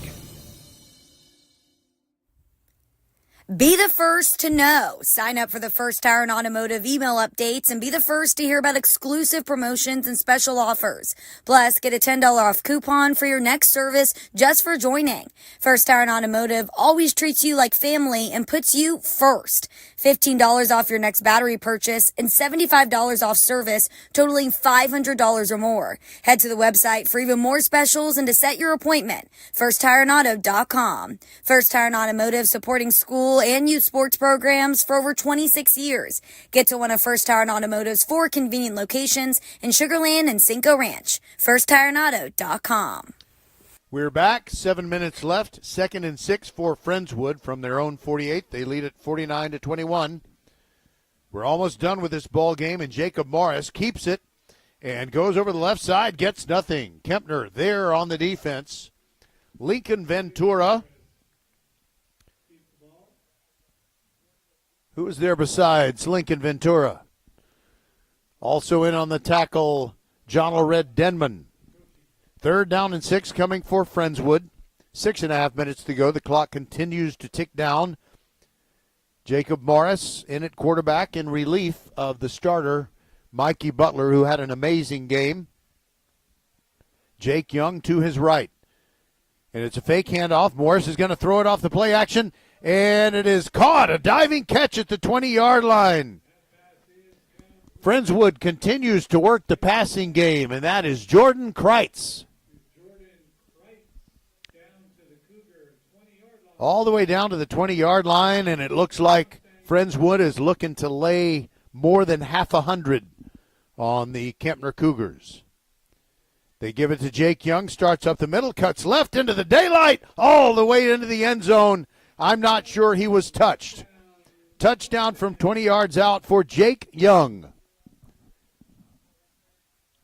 55-21, and the route was on a long time ago, and things haven't gotten much better for the Cougars, although they have managed 21 points. By the way, I appreciate Skylar Gillespie inside the mothership at Vype World headquarters. He's had several games to broadcast tonight, or to oversee, basically. Rolling to the right, Jacob Morris throws in the corner, and it is incomplete. He was trying to get it to number 88. Number 88 not on the roster. So with 5:44 to go, Friendswood will kick off one more time. We'll be back on VypeFortBend.com. Xfinity here. How can we help? Hi, my entire family's obsessed with all things Wicked, but my kids can't stop watching the trailer, and now they're having a Wicked-themed sleepover. Do you think our internet can handle all of the streaming and memeing going on? Well, we've engineered our Xfinity gateways to handle hundreds of devices at once, so they can all stay magically connected. Wow. Are you a wizard? I wish. No, just someone that won't let a bad connection burst your internet bubble. Now through December 31st, get thrillifyingly fast Xfinity Gig Internet for $25 a month for 12 months when you add unlimited mobile. And get Peacock Premium, a $7.99 a month value included at no extra cost. Or lock in your internet price for 2 years for just $5 more a month with a 1-year contract. Early termination fee applies. Go to Xfinity.com to learn more and keep the magic going from your screen to the big screen. And see Wicked, only in theaters November 22nd. Restrictions apply. Requires paperless bill and auto post bank account. Equipment, taxes, and fees extra. After promo, regular rates apply. Actual speeds vary. Mark your calendars. Professional volleyball is coming to Houston in January 2025. Led by Houston's newest pro team, Love Houston Volleyball. Get ready for non-stop action as some of the world's best players take the court. Featuring Olympic medalists Misha Hancock and Jordan Thompson. Love Houston is ready to compete for the season's first championship title. Get your tickets now for this historic first season. Visit lovb.com today. Volleyball is the next major league. Big return on the kickoff for Kempner. It is Sinisi. Ellis Sinisi takes it all the way across midfield into Friendswood territory, and they mark him at the 38-yard line. So Kempner, even though they're getting blown out 55-21, they can put another touchdown on the board.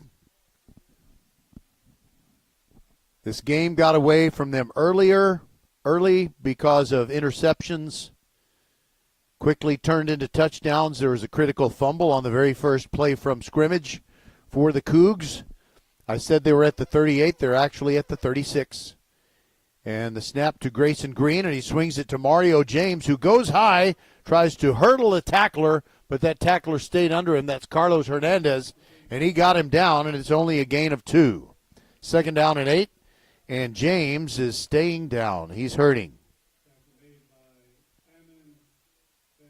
Now he gets up, and he'll stay in the bench area, so I think we'll be able to continue the game right away.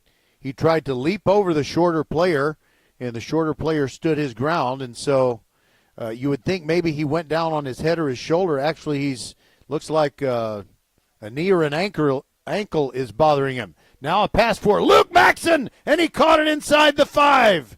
No, he didn't. Now the ref comes in, or the official, I should say, comes in and says it was not caught. So Luke Maxson inside the 5, high-pointed the football, made a very well-timed jump, but he just could not hang on. So it'll be 3rd down and 8 for the Cougars. They have it at Friendswood's 34.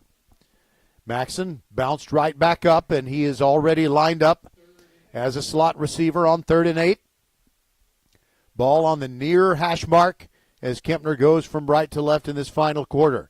Dropping back, Grayson Green steps up, avoids the rush, throws to Mario James, who's back in the game, and caught it at the 23. That is a first down for the Cougars. Think of First Tire and Automotive for all your car care needs.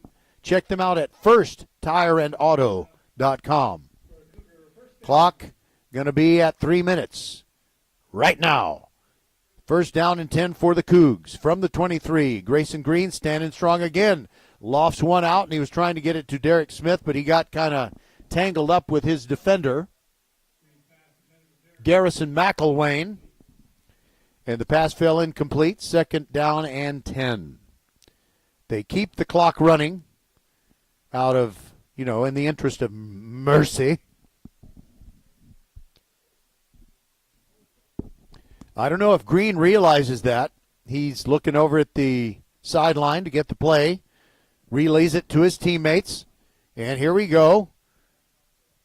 Green drops back, throws, and he's got Mario James, who jumps up in the air again and makes a nice catch, but it's not enough for a first down. He's got it at the 17, and Kempner hurries up now as the clock ticks down toward 2 minutes.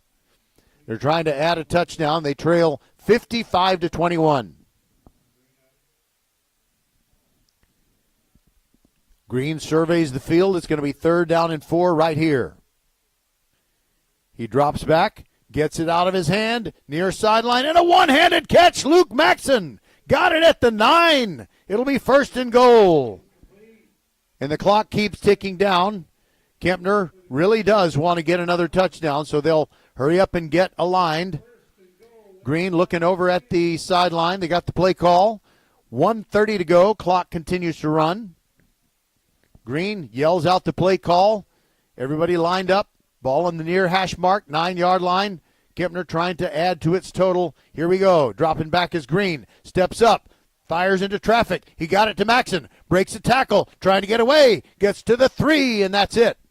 And the clock is at 1:09. Second down and goal coming up. And Kempner will want to line up quickly. 1 minute left in their season. Ball now on the far hash mark. Spread formation. Grayson Green with Derek Smith next to him. There's the snap. Looks left, throws, and it's off the hand of the intended receiver, short of the goal line. He was trying to get it to turn around, kid. That's Elvin Williams. Clock down to 35. Kempner lining up on 3rd and goal, just inside the 4. They need to hurry if they want to get 2 more downs. They might use a timeout if they throw incomplete here or come up short here. And now a fade route. Mario James high points it. He got it. Touchdown Cougars. And they'll let the clock keep on running, and the clock will run out. They'll do the extra point, and that will be that. And by the way, folks, thanks for listening all the way through to this game that's been tough for Kempner fans and Kempner players. They came in with high hopes, but it didn't work out. Arsate will come on and add the extra point, and if he does, the final score will be 55-28. And you know what? They're not even going to try the extra point. That'll be that. The 2 teams will line up at the 50-yard line, and there you go. So, for Skylar Gillespie, my silent partner inside the mothership at Vype World Headquarters, along with Merle Bertrand, Suna Venkat, Bob McKay, and Patrick Kinnick, thank you for being with us on VypeFortBend.com, your one and only broadcast home for Fort Bend County High School sports. Our final score from Mercer Stadium, Friendswood 55 and Kempner 27.